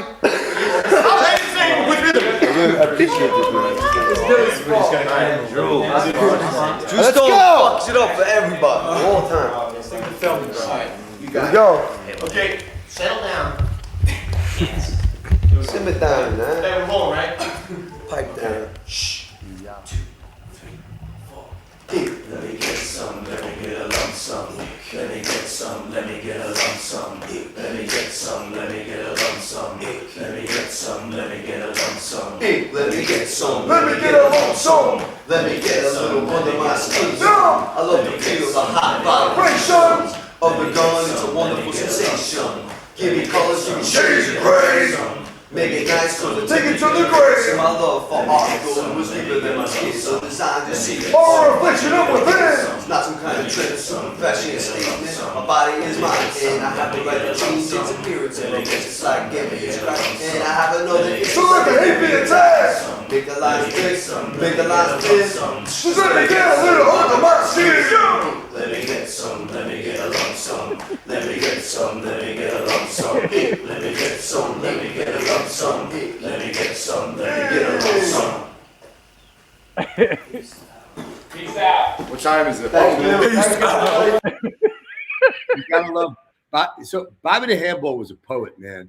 Like, I mean, I'm sure he still is a poet. We just haven't been writing music together. But a lot of the really great Biohazard lyrics were just like that. They were like something that Bobby wrote that just was like a rhyme that, like, me and Bobby were big fans of, like, Eric B. and Rakim. Yeah. And it was supposed to just be like something that flowed, you know. But that was a cool time, man. You know, I remember, being around recording gang vocals with Carnivore or Agnostic Front and bands like that. And I remember putting together like a huge group of guys for this. We wanted it to be bigger than life, you know. And it was. And let me say also, that's in the room where they did We Are the World, right? And like Biohazard was on the big stage, man. It was a really, really special moment. I'm so honored and thrilled to have been able to be a part of it and been around back then. It was a special time, man, you know? And one thing also I want to mention is like this show you mentioned at Roseland. And like one thing about Biohazard is that Biohazard always put bands on.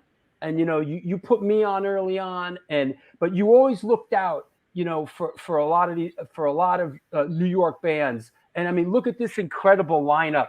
These bands would never have got the opportunity to play a place like Biohazard, play a place like Roseland Ballroom, sold out, you know. And this was an incredible show, man. Yeah, I remember this. Yeah, you know, we always felt the responsibility to the scene to give people, you know, we crossed over, you know, we were on fucking TV and we wanted people to love what we loved. You know, we never felt like a competition with other bands.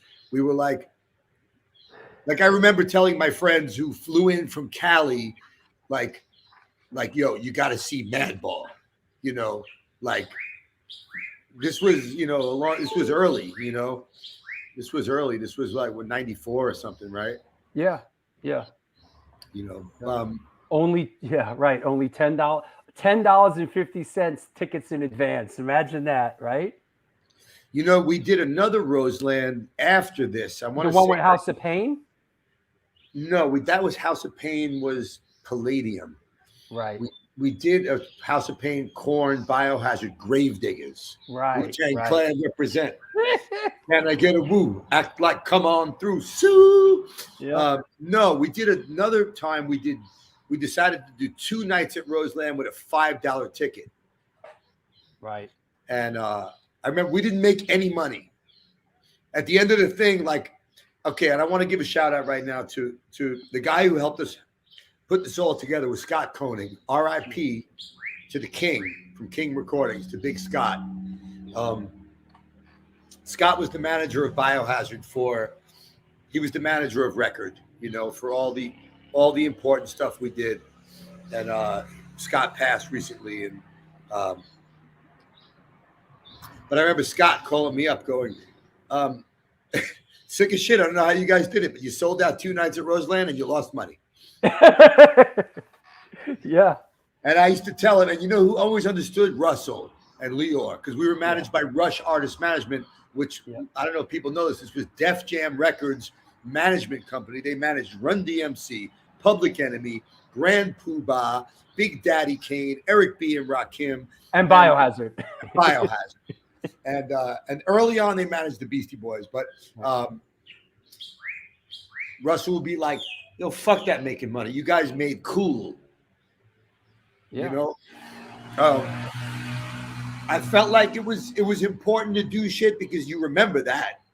You know, like here we are so many years later, and you see what are the things you really remember, you know, because your life it becomes a highlight reel.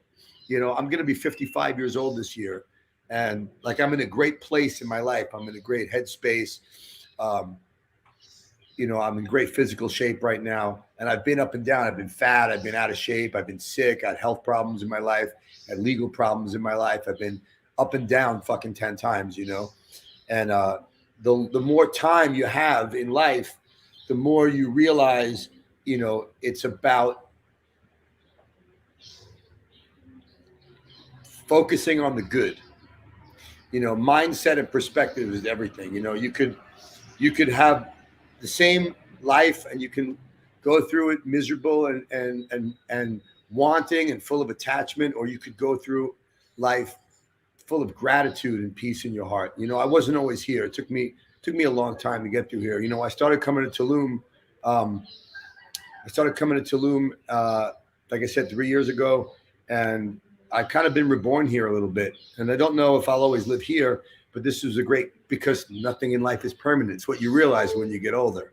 Except for True Stone will always live on the Upper West Side of Manhattan. But other than that, you know, we're all 1 second away from completely fucking changing our life, changing our career, changing our beliefs, changing our outlook, getting on a positive path. You know, I love, you know, there's a lot of people in the thought leader, you know, self-help, motivational, inspirational space. And like, I feel like there's a lane for me here because of where I come from. You know, I'm not a fucking hippie and I don't come from some spiritual background. I'm a guy who found this along the way. And I like to help other guys who are regular guys, who are blue collar guys, who are maybe now 40s, 50s, or guys in their 30s who are like, man, I feel lost. I have a lot of anxiety. I have a lot of depression. You know, you don't need a therapist. You need to change your mindset. You need to put your life on a positive path. And this is something I'm really passionate about right now. Yeah, I love that shot. My son Sammy took that shot. That's right here. That's right here in Tulum, in Paraíso Tanca. You know, you really transformed your body, man, because, you know, back in the day when we were running, you know, it was a little bit different, you know. You managed to really, how did this transformation happen? You know, hard work and consistency. And, you know, it's really, you have to be consistent with anything you want to be. If anything you want to do well, you know, nothing happens by accident. You know, nobody makes a great band by accident. Biohazard, we never talk about this.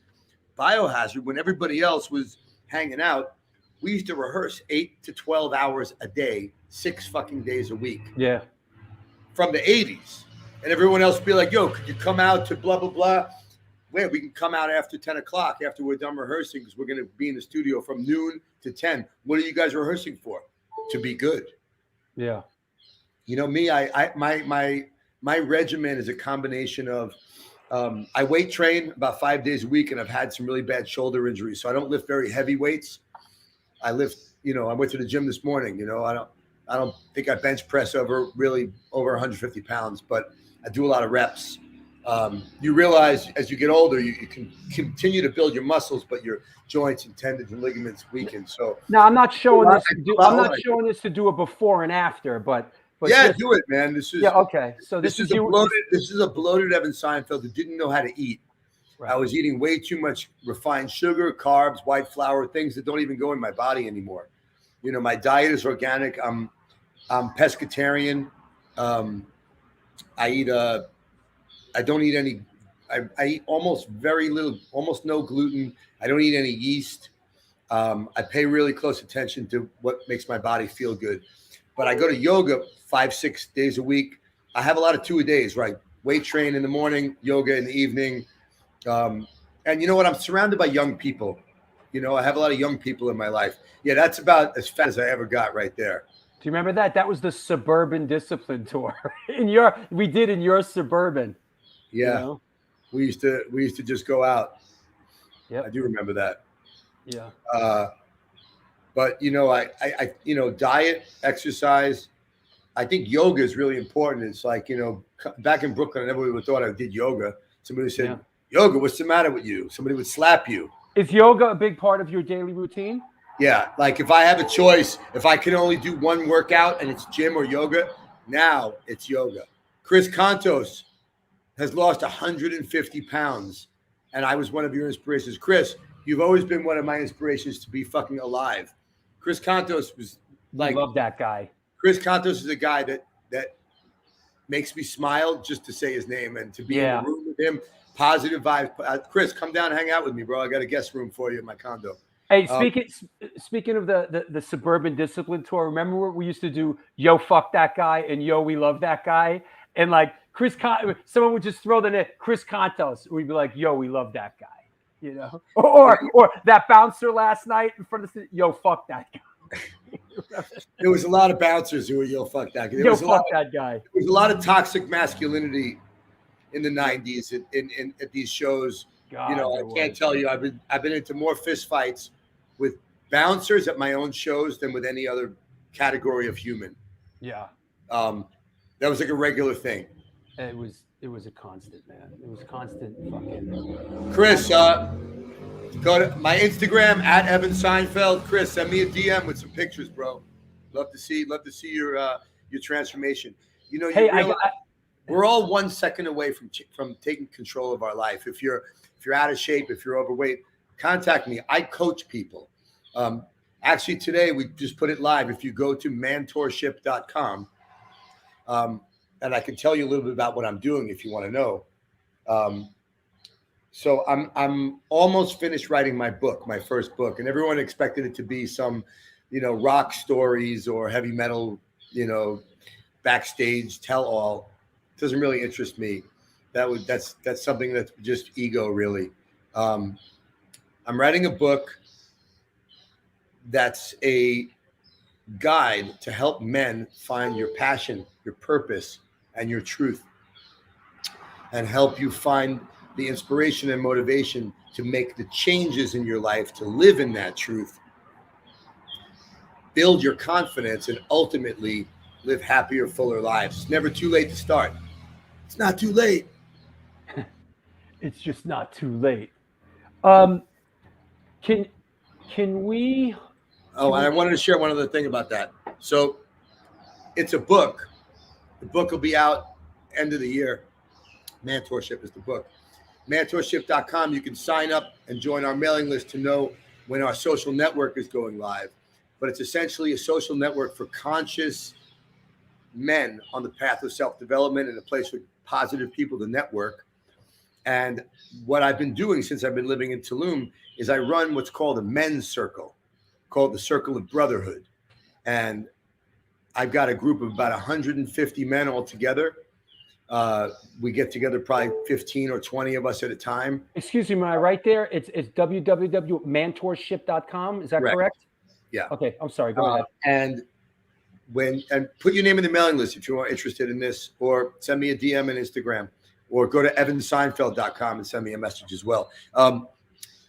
So in the Circle of Brotherhood, we kind of encourage people to share, and we give feedback, and we help people through real life shit. People share what they're going through, what their difficulties are, what their challenges are, what's their current adversity, where they're falling short.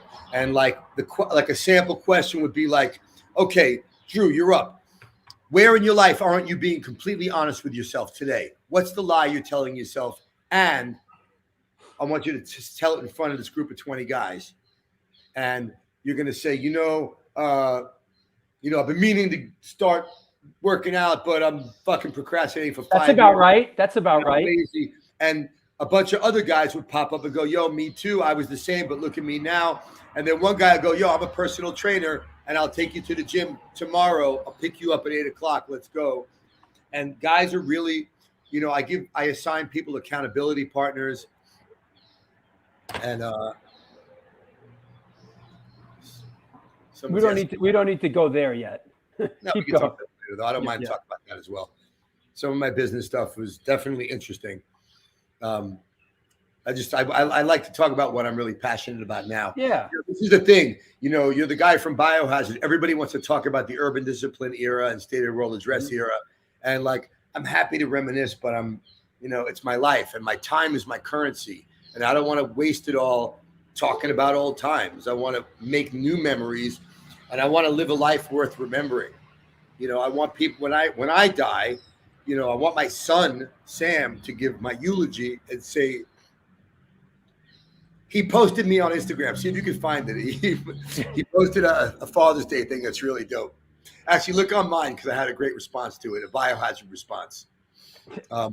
See if you can screenshot it and get it up, Drew. Where? On Seinfeld Instagram story. On your personal? Yes. Let me see if I can find it. Go ahead. You know. Anyway, you know, I want to be remembered as a guy who lived in the moment always. And you know, I'm a big fan of Eckhart Tolle, The Power of Now. I'm a big fan of anything that promotes being present. You know, I meditate every day, Drew.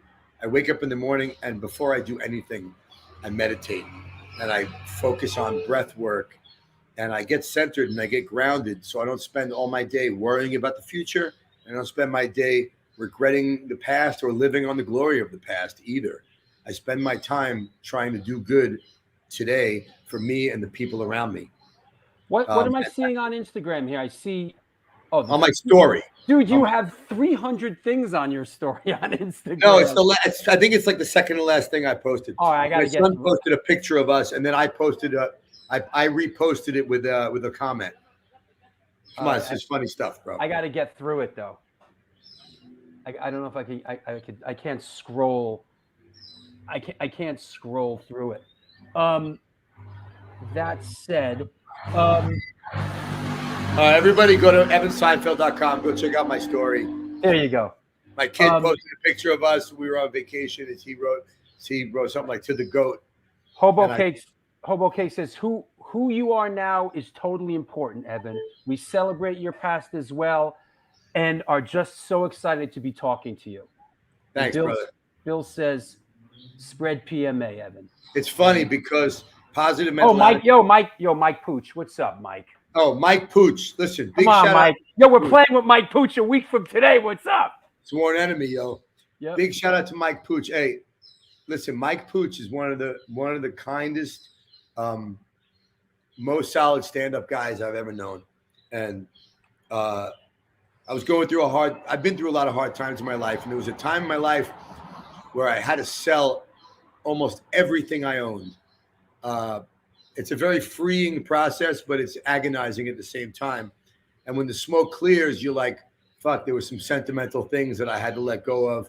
And you realize you're not your possessions. You're not the things you've done. You're an entity, right? You're a consciousness. But at Scott Koenig's funeral, Mike Pooch showed up. Aww. And he recovered my fucking world famous Music Man 456 bass.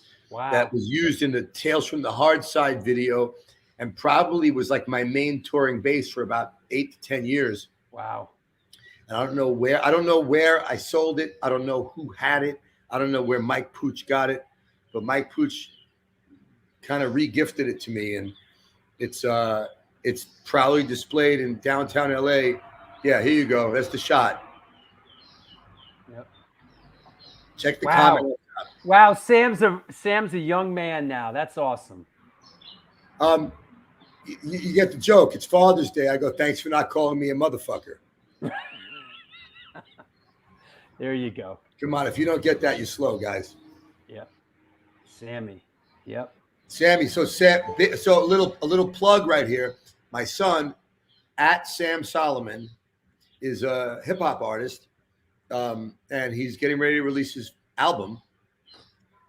He's been working on it for over a year, and I got to hear it preview when I was in LA visiting recently. Super tight. Give him a follow on Instagram at Sam Solomon. You can find him in my followers. And if you like hip hop, it's super conscious. Kind of it throws back a little bit to the 90s boom bap, but it also has like kind of this new, fresh, young millennial kind of thing going on. Hey, I want to wrap up the biohazard stuff because I want to get into some of your other stuff. Do you have a hard out? Do you have to be out of here anytime you got a hard out? I got some time, bro. All right, let's do another half hour.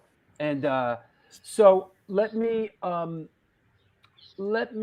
before we just wrapping up the biohazard stuff. You know, in retrospect, it's, you know, having been around a little bit in that era, I kind of feel like that Dynamo.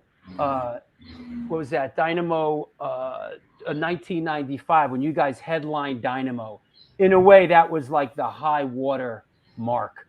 You know, for that moment there was absolutely astonishing. And, you know, I know things kind of winded down after things in Biohazard sort of winded down for you after. And, I mean, you know, you could say that, but if you think about it,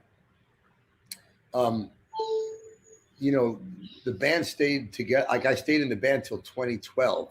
yeah, Like another 17 years after that. right. Say right. the band winded down. It was more like, you know, the band was always kind of here, and in that time there was a big spike. Yeah. You have to look at yeah. things from a positive standpoint. You know, the band had an amazing career after that. It's tough. Hey, this is one of my favorites, bro. Gotta say, Playing in this was one of my goddamn favorites. one of my right favorite there. albums too. You know, Yep. one, you know, kind of you know, for me as a recovering addict, I always thought about playing in a band was a lot like drugs, because you know, nothing's ever like that first hit. You know, the first time you're always trying to top your best, your last best. Sure. And you know, there were a lot of factors in a band's career. If you look at any band's career, no bands go up for their whole career. You know, look at huge bands, you know, have careers where they have a peak and a spike and a lull and a mid-level thing. But what was consistent was the fans. So it didn't matter if we were playing in some punk rock squat in fucking Germany, or if we were playing, you know, Rocky Parque in Bogota, Colombia to 360,000 people as a headliner. Our fans were there for the music and for the passion of you know, the message we were putting across, and they were there for the experience. And I always really thrived off the connection with the fans, you know. And like I said, some of my favorite memories were small club shows. Yeah. You know, as much as Dynamo Open Air was like this huge fist, you know, I remember, you know, we got to play at the very prestigious Dynamo Club, which they would take the the Milky Way, and they would transform it into this small club that whoever was headlining would play a private show for all, like the inner circle metal people in Netherlands. And you know, you look over and, you know, the guys from Slayer are watching you play, you know.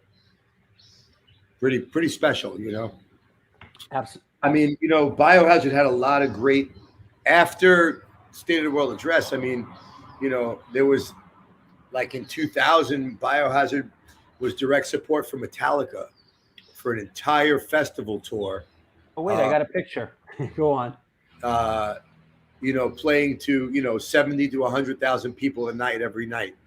In 90, maybe 98. Yeah, there you go. Maybe 98 or 99, Biohazard got to play in the Monsters of Rock in Sao Paulo, Brazil, with Iron Maiden I may butcher the name of how to pronounce this, in Macarenas, in the biggest soccer stadium in the world. And me as a kid with that Iron Maiden shirt from Flatland 2nd Street, that's a high moment for me, you know. Also for me, as someone just made Chris O just made a comment about hip hop, you know, for me, I remember even in the 2000s, like 2005, we were on some festival tour in Europe with Public Enemy. I remember me growing up on Yo Bum Rush the Show with Big Richie Frame, Biohazard's first manager before Scott, you know, at after hours clubs on the West Side Highway, you know, yeah, Biohazard and Onyx. I ran into Sticky Fingers at the bank in LA about 2 years ago. Is that right? Yeah. That was great. This is, I think, backstage at the Academy when they were. Remember how freaked out they were to come out onto the stage? They thought they were going to get killed. Yeah. Yeah. Special times, you know. I enjoyed all of it. You know, I think my biggest regret, if I have one, it was not getting my mindset on this PMA thing that I'm on today. You know, I recently was on Toby's podcast on One Life, One Chance. And we talked about positive mental attitude a lot. And I was thinking about the Bad Brains and the Cro-Mags and, you know, people who were talking about it back then. And I don't know that I fully understood it. And there was a lot of times in my life where I was so focused on achieving more that I don't think I was always present enough to enjoy the moment. So I feel like this is the practice, is to be working hard towards your goals and working hard to achieve more, but enjoy the process. What's like we talked about yesterday, be here now. Yeah, be here now. You know, when we were recording at State of the World Address in the A&M studios, I was still young enough that I was enjoying the process. But I think after that, I became so focused on success in my mind. And I still gave 100% to my music and to my performance. But I feel like I'd be standing on the stage, you know, with a mosh pit of 20,000 people at some small festival going, man, why aren't those people in the back dancing? You know, focused on what I didn't have rather than what I do have. And of course. One of the big themes in mentorship is focus on what you can do, not what you can't do. You know, if you do that, you'll always be in a positive mindset. Just as I'm going through the stuff here, just here was a nice moment. And you know, doing stuff like this with you guys was always a great thrill. You know, but we used to do shit like this. Yeah, this was by the way, this was a whole era. This was fucking Rob Echeverria, Das from Rest in Pieces and Helmet, you know, real quietly played, you know, lead guitar for 5 years in Biohazard, you know?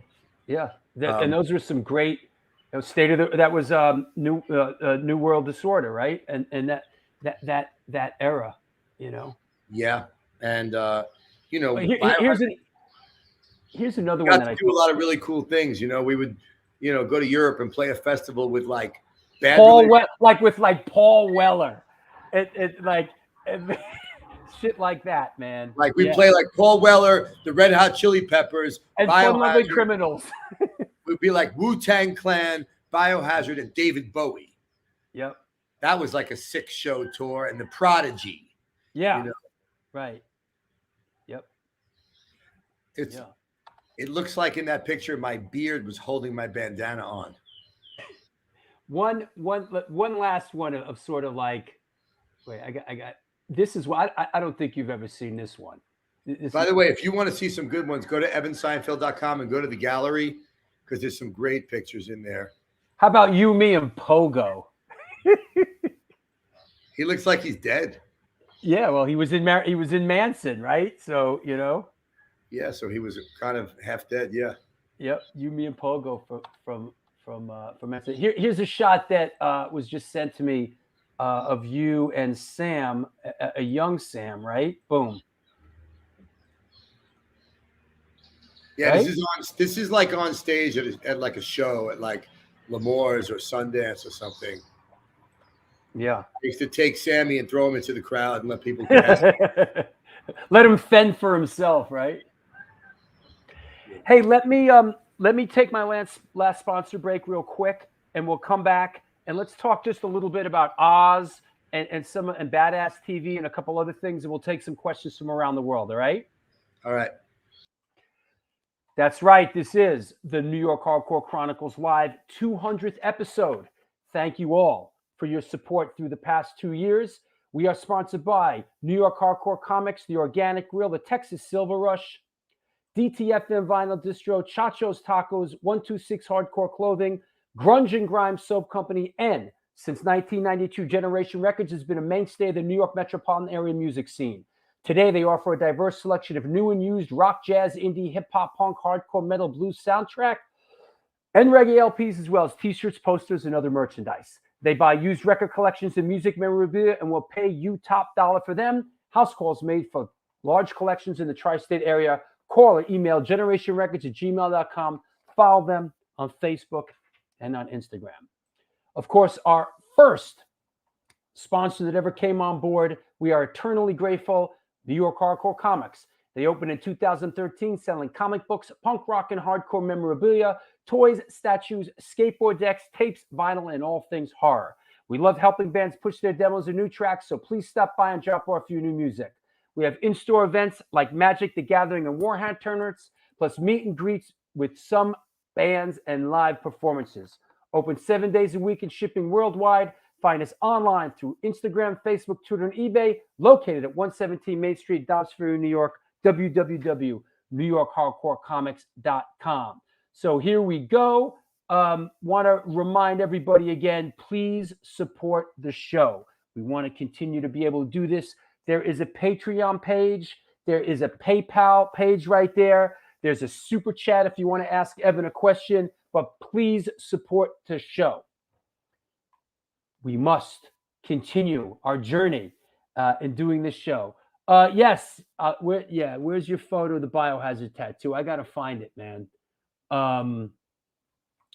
Where is your Biohazard tattoo photo that you sent me? I got to dig it out. Oh, here it is. Yes, Darren. We'll get it up. We'll show Evan the tattoo.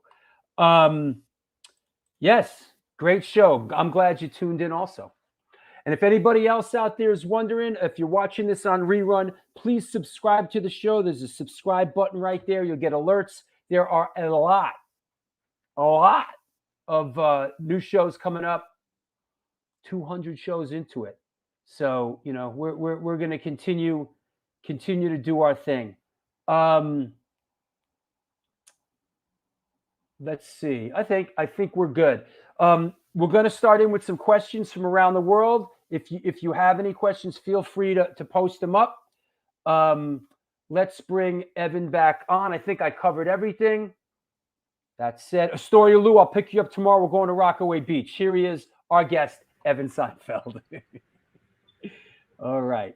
Hey, let's talk about Oz a little bit and sort of, you know, that was a really beloved show, and you played a great role, Jazz Hoyt. Tell us how Oz came about, and then sort of what came out of it for you. You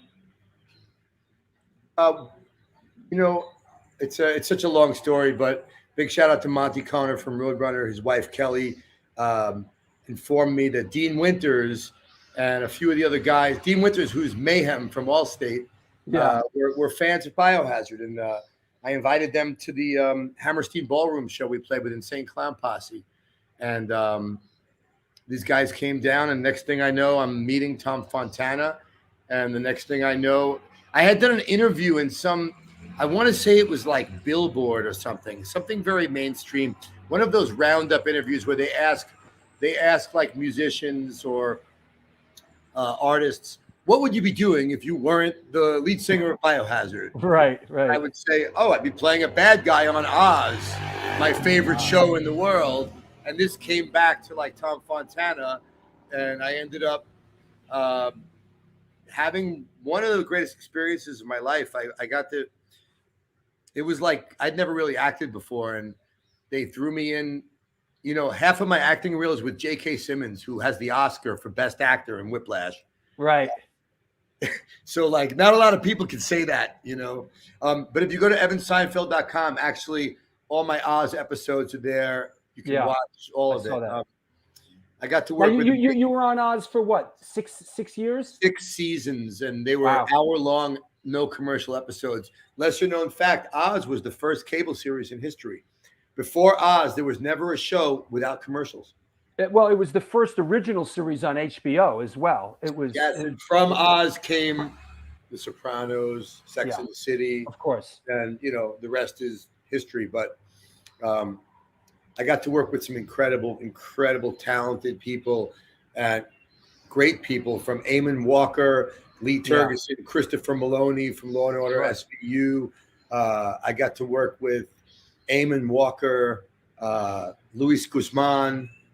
I remember Chuck Zito was on the show too, right? Chuck Zito was on the show. Method Man was on the show. Lord Jamar from Brand Nubian was on the show.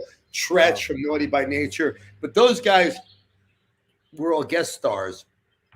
Yeah. And I started as a guest star on the second season.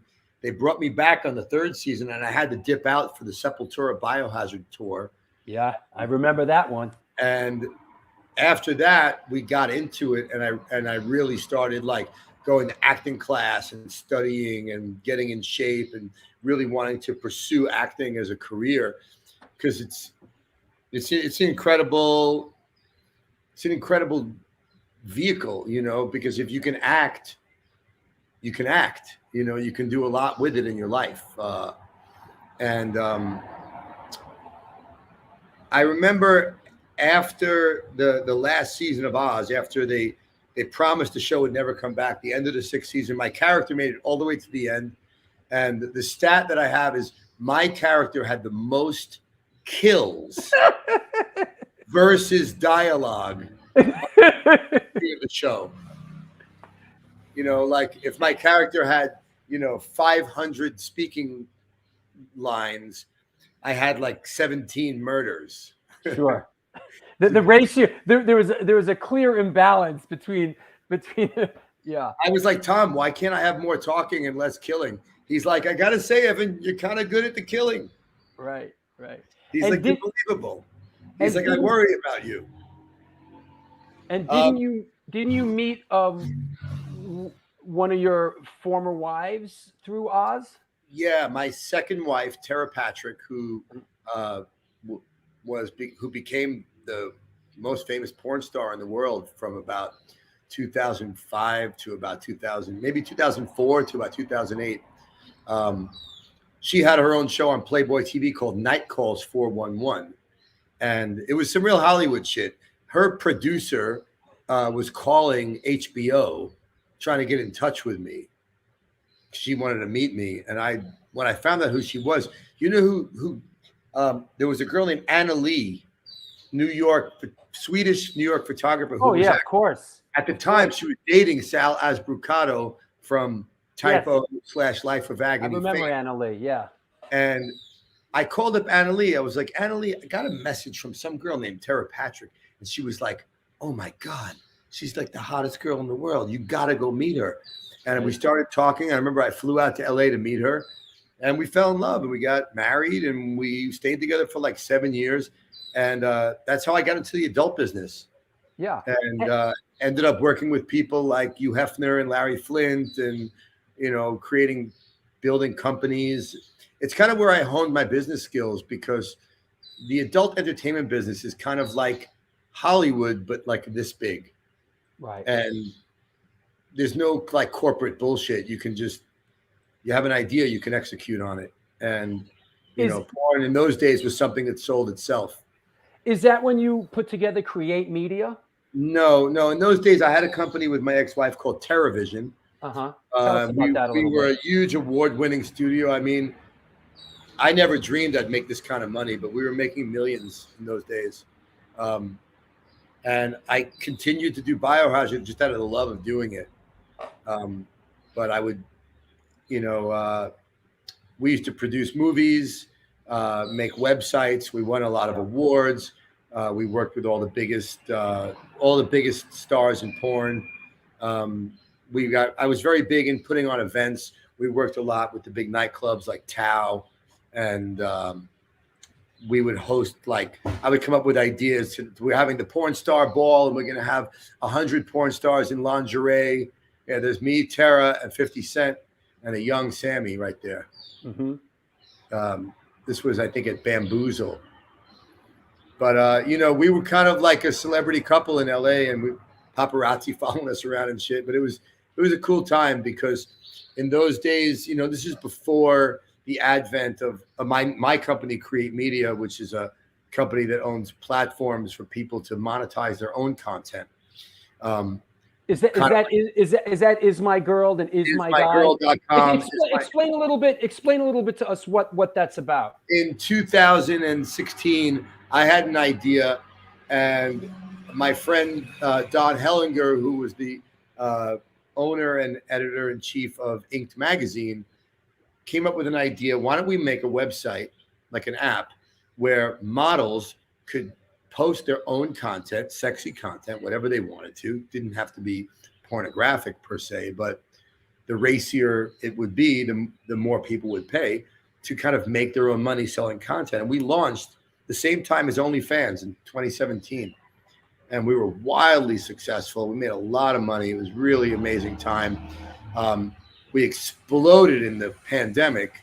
And, you know, I've been in articles in Forbes and Business Insider and Vice and BuzzFeed and Fox News and CNN, where people were talking about my company as being really revolutionary. We were very tech forward.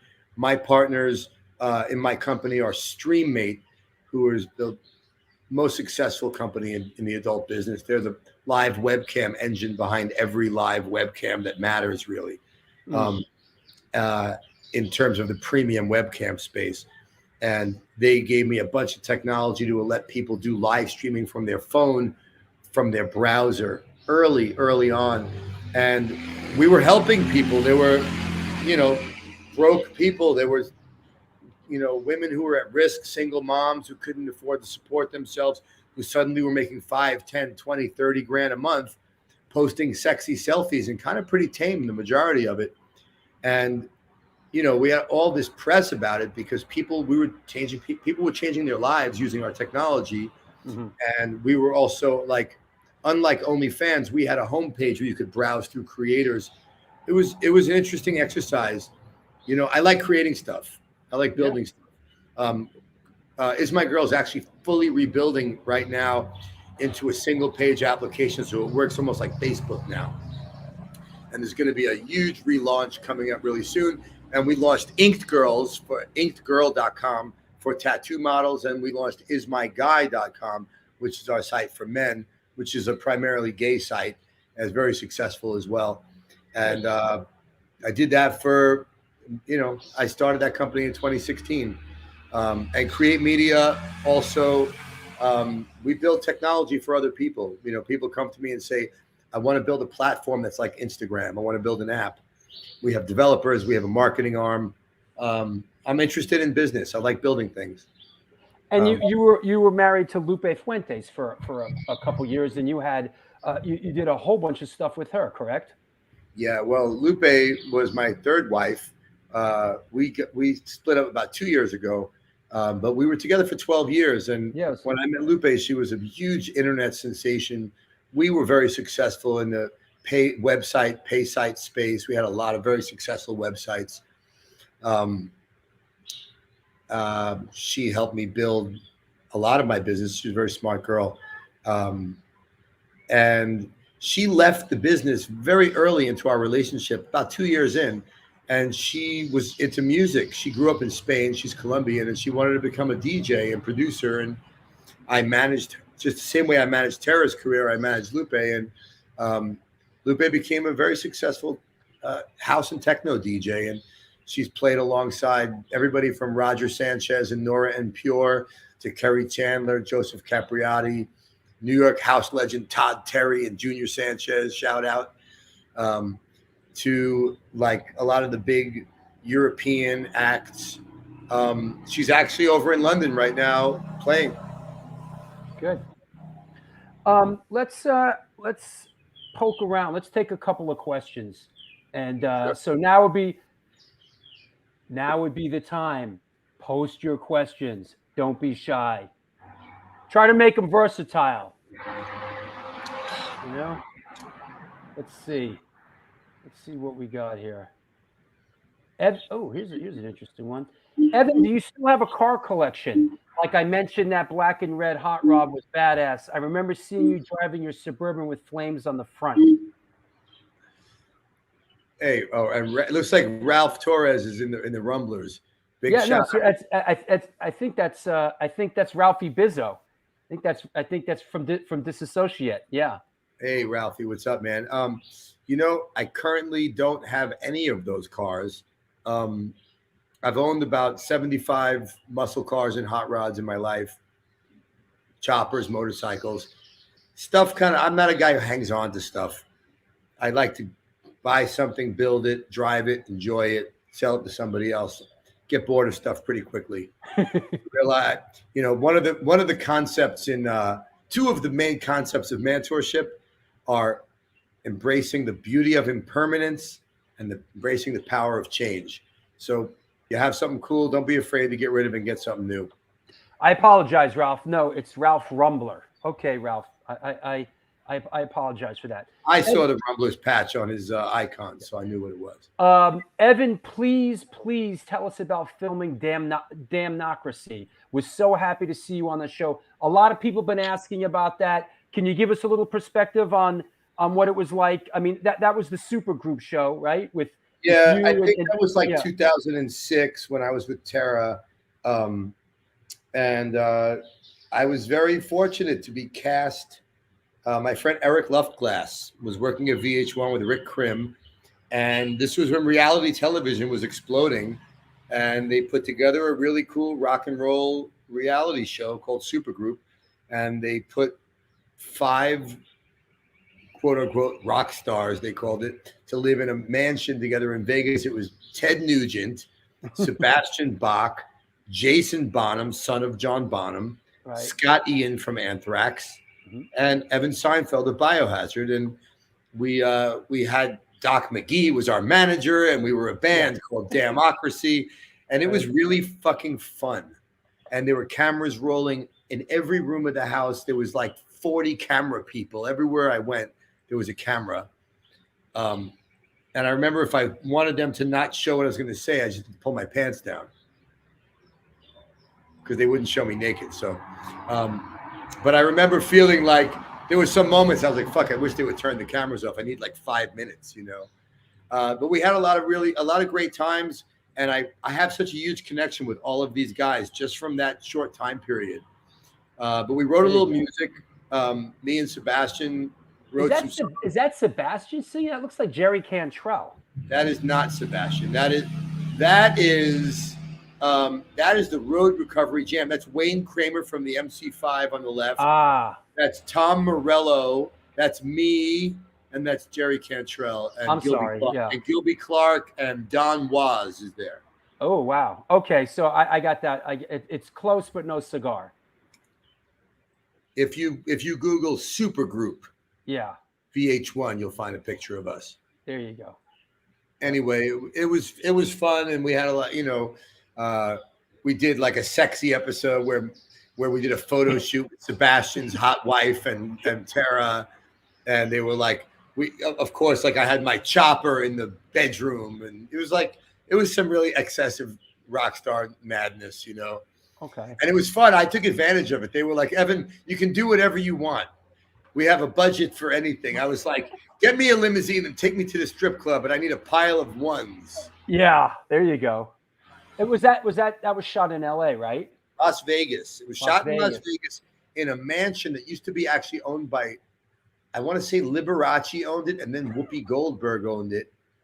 And then a guy named Gino who owns an Italian restaurant called Capo's and Speakeasy out there. Gino Santucci owned the house. Right. Okay. Hey, let's deal. Yeah, we played a concert. We played a huge concert on Fremont Street. We played a live show. We played like AC/DC songs and like. And the one original song, right? There was like one original song, yeah. And we played some Led Zeppelin songs. We played some Ted Nugent songs. I got to play fucking like Stranglehold with Ted Nugent, That's cool. That's cool. Let's deal with sort of the elephant in the room. Somebody's going to ask it, so here it goes. Biohazard ever going to play again with Evan? That's a good question. Recently, we've all been talking, all of us, over the pandemic. Me and Bobby started talking. Me and Danny have been talking for a while. Me and Billy talked about a month ago. And there's a lot of people coming at us from different angles, being like, hey, Biohazard reunion could be something really big, original band, original members. Never say never. I'm open to the idea for sure. I think that, everybody's, mature and grown up now. And like, being in a band is it's like a dysfunctional family picnic, It's hard. It's like a 4-way or 5-way marriage, depending on how many members you got in the band. And it's something that's what makes it so special and so magical, is you bring all these energies and all these personalities together. But yeah, I mean, I'm into doing a reunion if it's right, if we do it right, put it together the right way. It could be something really special, so never say never, guys. Maybe you'll see something soon. Who knows? And Samuel says, if a Biohazard reunion happens, I'll be there. Yeah, you and yep. I think a lot of people. I mean, I don't think a day goes by on my social media that I don't get, 20, 30 people who are like, yo, man, I would do anything to see the original band back together playing. Hobo Cake says, ask for a stack of ones. Yeah, good. Hey, man, listen, not to dwell on it, but, people love you, man, and people love the band. The band was incredibly influential on so many people. And, I guess, I like to think that, I know we like to move forward and look forward to the future, but, it would be great for people to see that. And I actually think that the real value to it would be to share the music and the message with the younger generation. Yeah. Yep. I hear from a lot of young kids who are like into hardcore and metal, and they collect vinyl, and they're into, I talked to Greg Hetson the other day. Yeah, me too. Who was on tour with the Circle Jerks. Yeah. About like what it's like now. And like these guys are having the best time of their lives, Yeah. It's it's funny because things in music are cyclical. I remember when the Biohazard was headlining festivals, and then came the next wave was Linkin Park and Limp Bizkit and these kind of like more melodic, more commercial bands. And we weren't the big band anymore. We were like, we were down a little lower on the bill. We were headlining the second stage. And and I think if you hang in there long enough, it becomes legend. Yeah. And when something is legend, it's timeless. And, I feel like, what was really special about Biohazard in the end is that the body of work is so solid. We did 10 studio albums or something, and we never sold out. We never made a cheesy commercial record. We never had a song on the radio. Biohazard sold millions and millions of albums with no radio play. Couldn't be done today. Yeah. We were around for a special time, fusing, hip hop, metal, hardcore, punk, into our music, our sound, and our message, and our lyrics being honest and truthful about our live experiences, and us seeing the world from just the eyes of, 4 kids from Brooklyn, I think that was the charm. Yeah. Yeah. Slovakia. Yeah. When Biohazard plays in Slovakia, it's on, Remember, we used to talk about, we used to goof around how there was like Pittsburgh and Stuttgart, Germany are the same place. There's like a space-time for, if you know your way around Stuttgart, you know your way around Pittsburgh. There's like a space-time continuum. Well, for me, it wasn't just the music; it was lifestyle. Yeah. We'd come out to Slovenia, and there's cats dressed like they ride in the fucking L train to Canarsie, with quilted vest and a fucking sock hat, like up on. And this is before the internet really had what it has.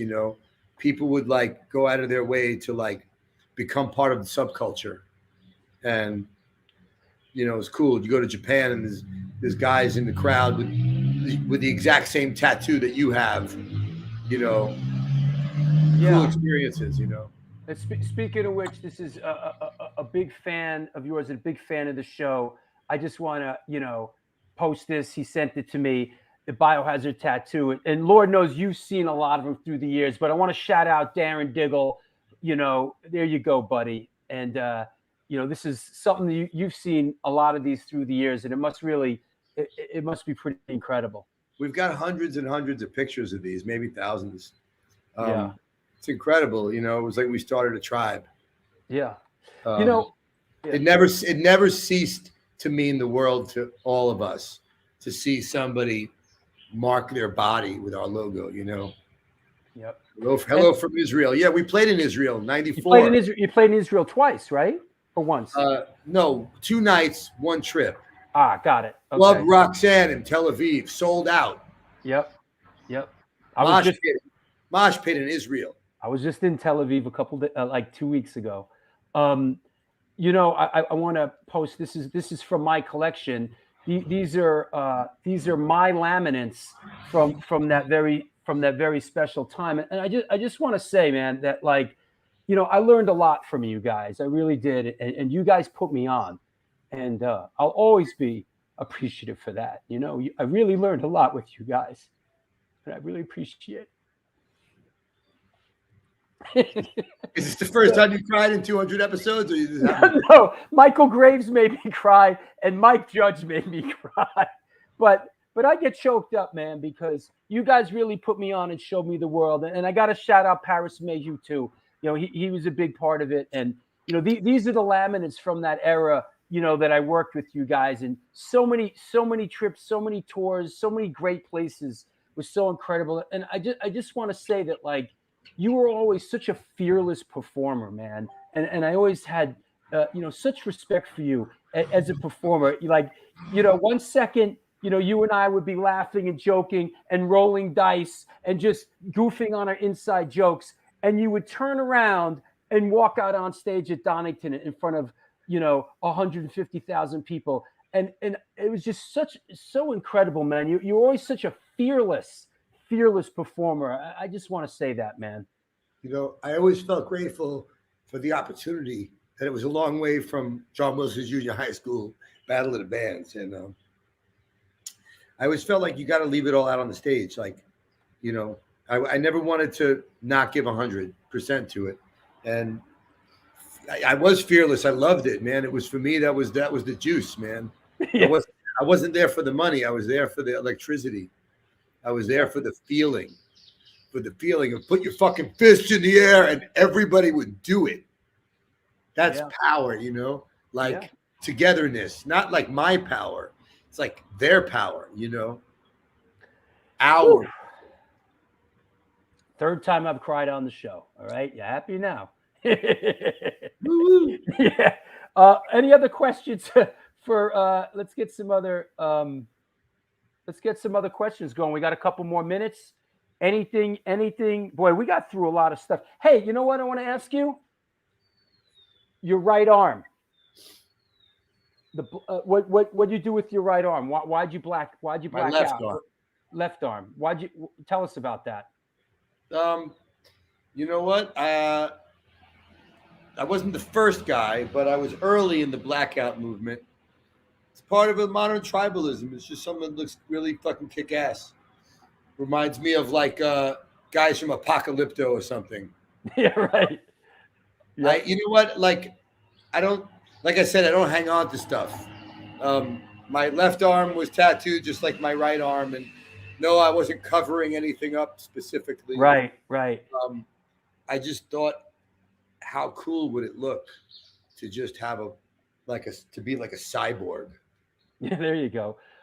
Here's Daniel mentions the Biohazard Dog Eat Dog Downset tour. Here's a photo of mine that I took on that tour, and this is like the kind of fun we had. Little Roy, you know, Billy, Eris, the Downset guys. This is on that. Ray, Aris, James. Yep. Yeah, this was Billy, me.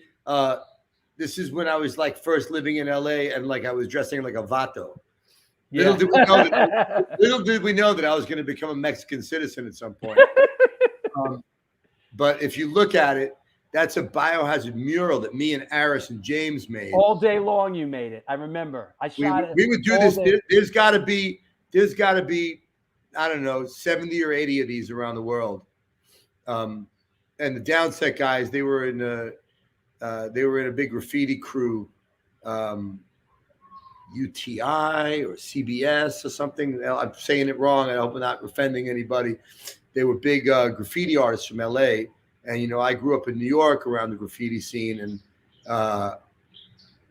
it was like, leave our mark. It was like the Warriors. Make sure everybody knows Biohazard was here. Right. By the way, this was usually the back of the club. Yeah. And then, you know, what nobody ever talked about was, you know, I would get a call. My tour manager would call me into the production office and said, Evan, we've gotten the facts from your management called. Seems as though the promoter of the venue was quite upset that you made a 75-foot graffiti mural on the back of the building, and they're going to be charging you £7,000 to wash the wall. You know, it was the cost of doing business, I guess, you know. Larry, our good friend Larry Kelly, Mr. Wolf asks, anyone you wanted to work with but haven't? In terms of what, Larry? I don't know. As a musician, as an actor, as a business person, I don't know. You take a pick. I don't know. Actor? As an actor, you know, I would love to work with someone like Christopher Walken. Oh, yeah. You know, of course, the easy answers are Pacino, De Niro, stuff like that. But I'd love to work with Harvey Keitel or Christopher Walken as an actor. You know, as a business person, you know, I'd love to phone the ring and then get a call from Elon Musk saying, you know, Evan, you've been so innovative in the adult business. Now that I own Twitter, I want to make it into the world's biggest porn site. Because Twitter already is the world's biggest porn site. There you go. Can you help me monetize it? I think you hey, if you go to evanseinfeld.com and you go to gallery, there's a great picture of me and Bill Gates on there. I saw that. Yeah. Saw that. And then, you know, musically, I mean, there's a lot of people I'd love to work with. I couldn't even, I wouldn't know where to start, you know. I want to answer this one. Let me answer this one. 1994, Biohazard came back to the States from tour and Bobby's eye was all messed up. Is there a story behind that? Yes, if I remember correctly, correct me if I'm wrong. I think he had some hair gel in his hair and he sweated and it came down into his eye and burned his eye. Am I remembering that correctly? I feel like that was right. You know, listen, we would all get into shit with people. There was a lot of times in also in 1994, we had a big brawl with the bouncers at a club in Ireland called Tivoli. Oh my God. And we got backed into the dressing room. They stopped the show after 5 songs. It was like a full, like a brawl. Ooh. Like guys were getting hit over the head with Les Paul guitars. People were knocked unconscious. Teeth were out. Tiny broke his hand. I broke my hand. It was kind of normal in the 90s for any given day. 1 or 2 of us had a black eye, tooth out. You know, somebody had a. Mike Pooch, what's up? Got it. I remember what was funny about that was we got into a fight with the bouncers. They were beating up the fans. Oh. And Bobby fucking beat the shit out of one of the bouncers in the middle of the concert because he was beating up our fans, and that's how we felt about it. And we stopped the show. All the fans got kicked out. We fought these guys until we were backed into the dressing room, and we thought we were going to die. They were like football hooligans. There were like 30 bouncers and like 10 of us. Jesus. And then we get a knock on the door, and they say, "Please send out one representative." Word. And everyone's looking at each other, and I'm looking at Ross Duncan, the tour manager. He's looking at me. He's like, I remember Ross, yeah. He goes, "Come with me." We crack the door open, and there's a guy there who's bleeding out of his head and his nose, and he's the head of security. He's missing some teeth too. And he goes, "We've talked it over. We think you guys are some stand-up lads, and we'd like to buy you some drinks." And that, in a nutshell, is, you know, Biohazard tour life. You know. Chucky Brown asks, Could you speak on the 1972 Cadillac Fleetwood, aka the Dadillac?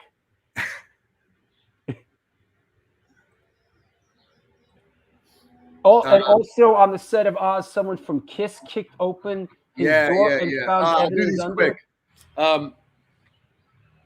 Yeah, when I was about 19, I had a car that I got from my father. It was a 72 Cadillac Fleetwood Brougham that I later gifted to Joey Z from Life of Agony. Wow. And I'm very upset with Joey to this day because all he had to do was repair the transmission. It was a perfect car.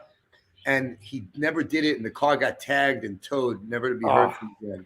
And that car would be worth some money too. It was pristine. But Fleetwood Brougham Cadillac 72 had footrests in the back like a limousine.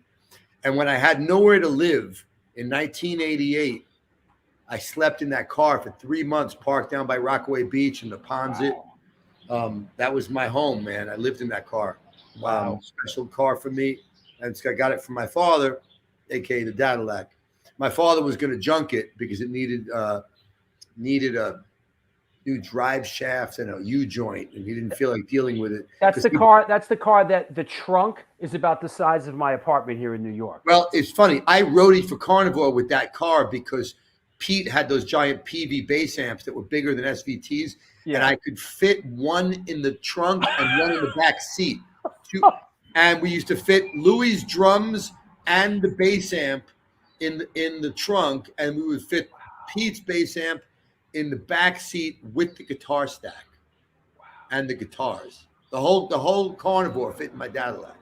Wow. And then the set of Oz, I was filming Oz season 5 in Bayonne, New Jersey at the Military Ocean Terminal, which Robert De Niro and Al Pacino and Ron Howard got together and were trying to make Hollywood East, if you remember. And I had just gotten back from being at Scores all night with Chuck Zito. So we were on zero sleep, 6 a.m. call time. And I was taking a nap in my trailer and somebody kicked my fucking trailer door open. I'm trying to sleep. Kicked it open. Bam. Where the fuck is Evan Seinfeld? I thought somebody wanted to like fight me. And I'm like scrambling for my pants. And it's fucking Peter Criss from Kiss. He tells me, Gene and Paul are assholes. I found out they were paying Ace Frehley more money than me for the last 2 years. And I told them to pay me retroactively and everything would be cool. And they told me to go fuck off. So now I'm going to start my acting career. And he was on Oz as an actor. And he was fucking good too, man. He played a guy that bludgeoned his family to death with a baseball bat or something. And he was good. He was very convincing as an actor, Peter Criss. And we got to reminisce about growing up in Canarsie together. And we also got to talk about when Biohazard opened for Kiss at the Monsters of Rock at Castle Donnington with Ozzy Osbourne on the bill, not as the headliner. Was that 96? Could be. Yeah. Could have been 96. Yeah. Yeah.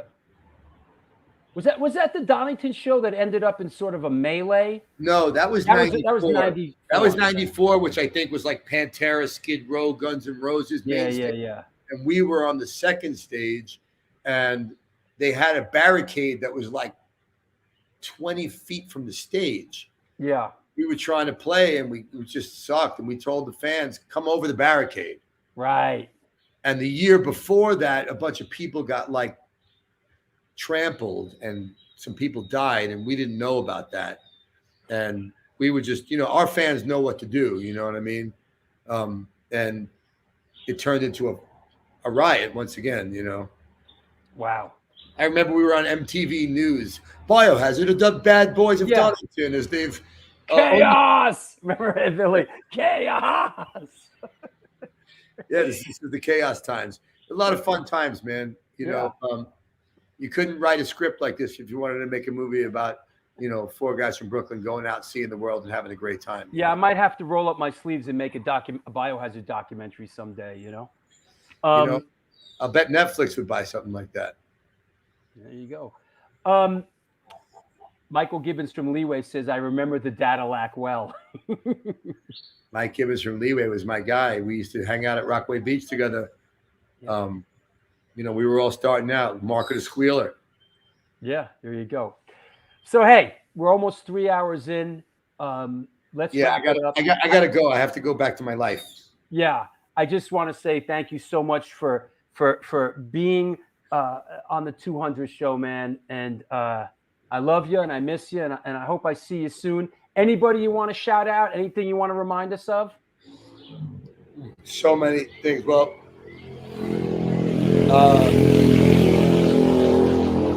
let's give a shout out to. Let me give a shout out to my brothers in Biohazard, Danny, Bobby, and Billy, because there hasn't been much of the four of us in mention in a very long time. You know, I retired from the band in like 2012, so. And, big shout out to the scene, man. People that inspired me, like Roger Murray, people like HR,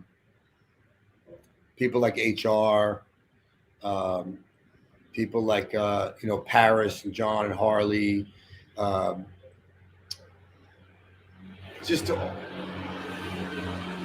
don't know. Big shout out to my boy Toby. And shout out to you, Drew Stone. You were the guy that, saw the importance of showing up and bringing a camera,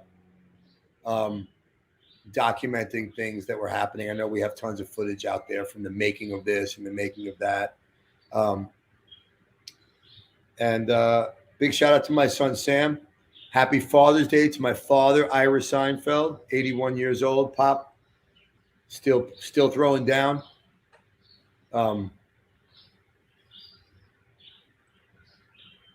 Yeah, and you know what? Really, let me just send a shout out to all the fans, because really, truth is, not to sound like like a canned answer, but without people caring about the music and the band and what I've done, there's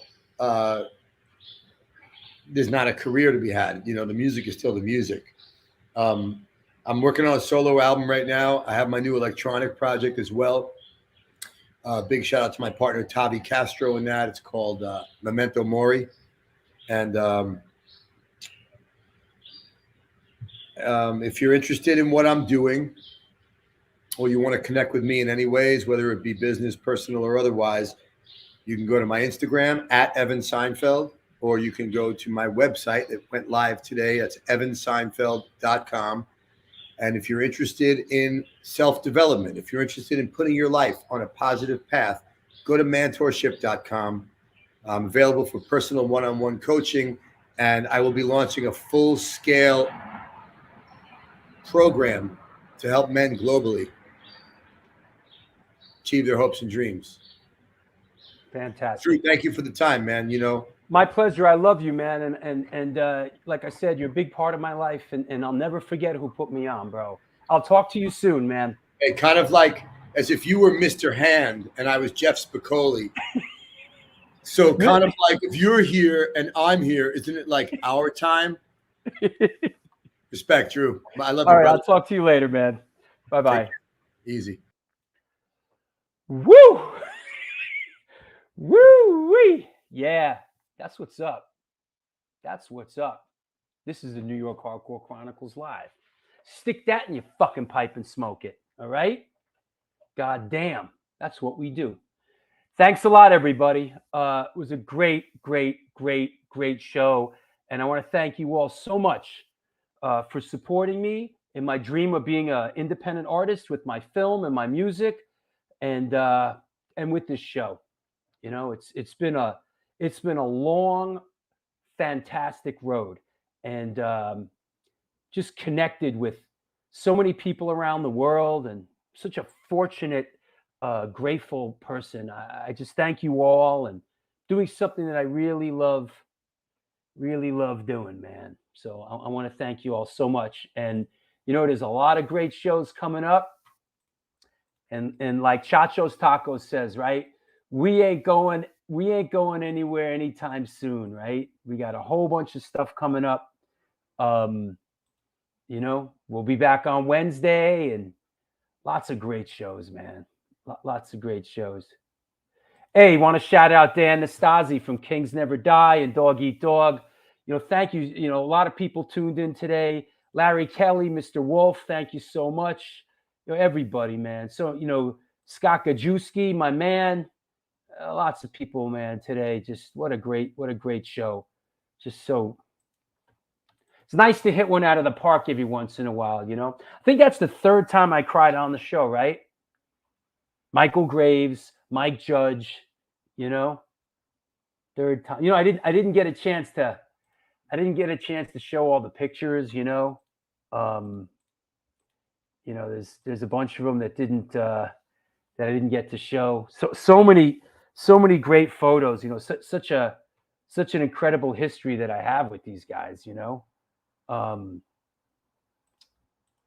on. There you go.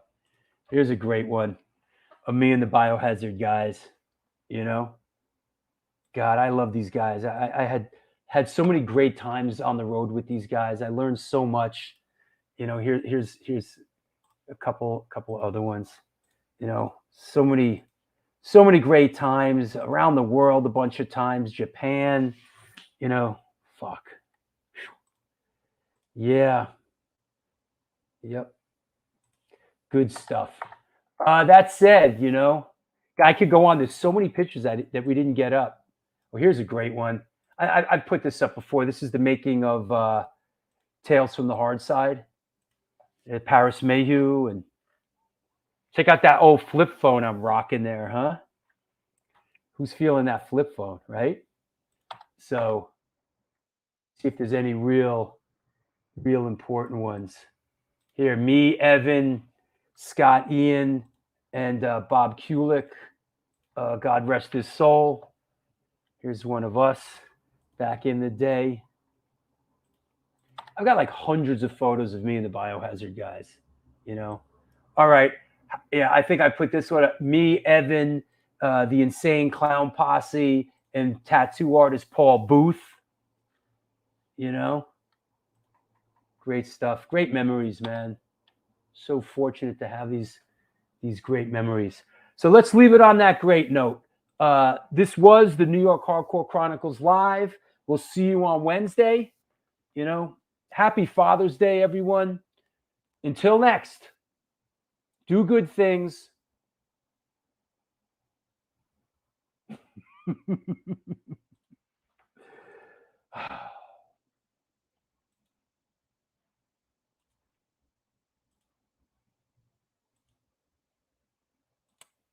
And good things will come to you.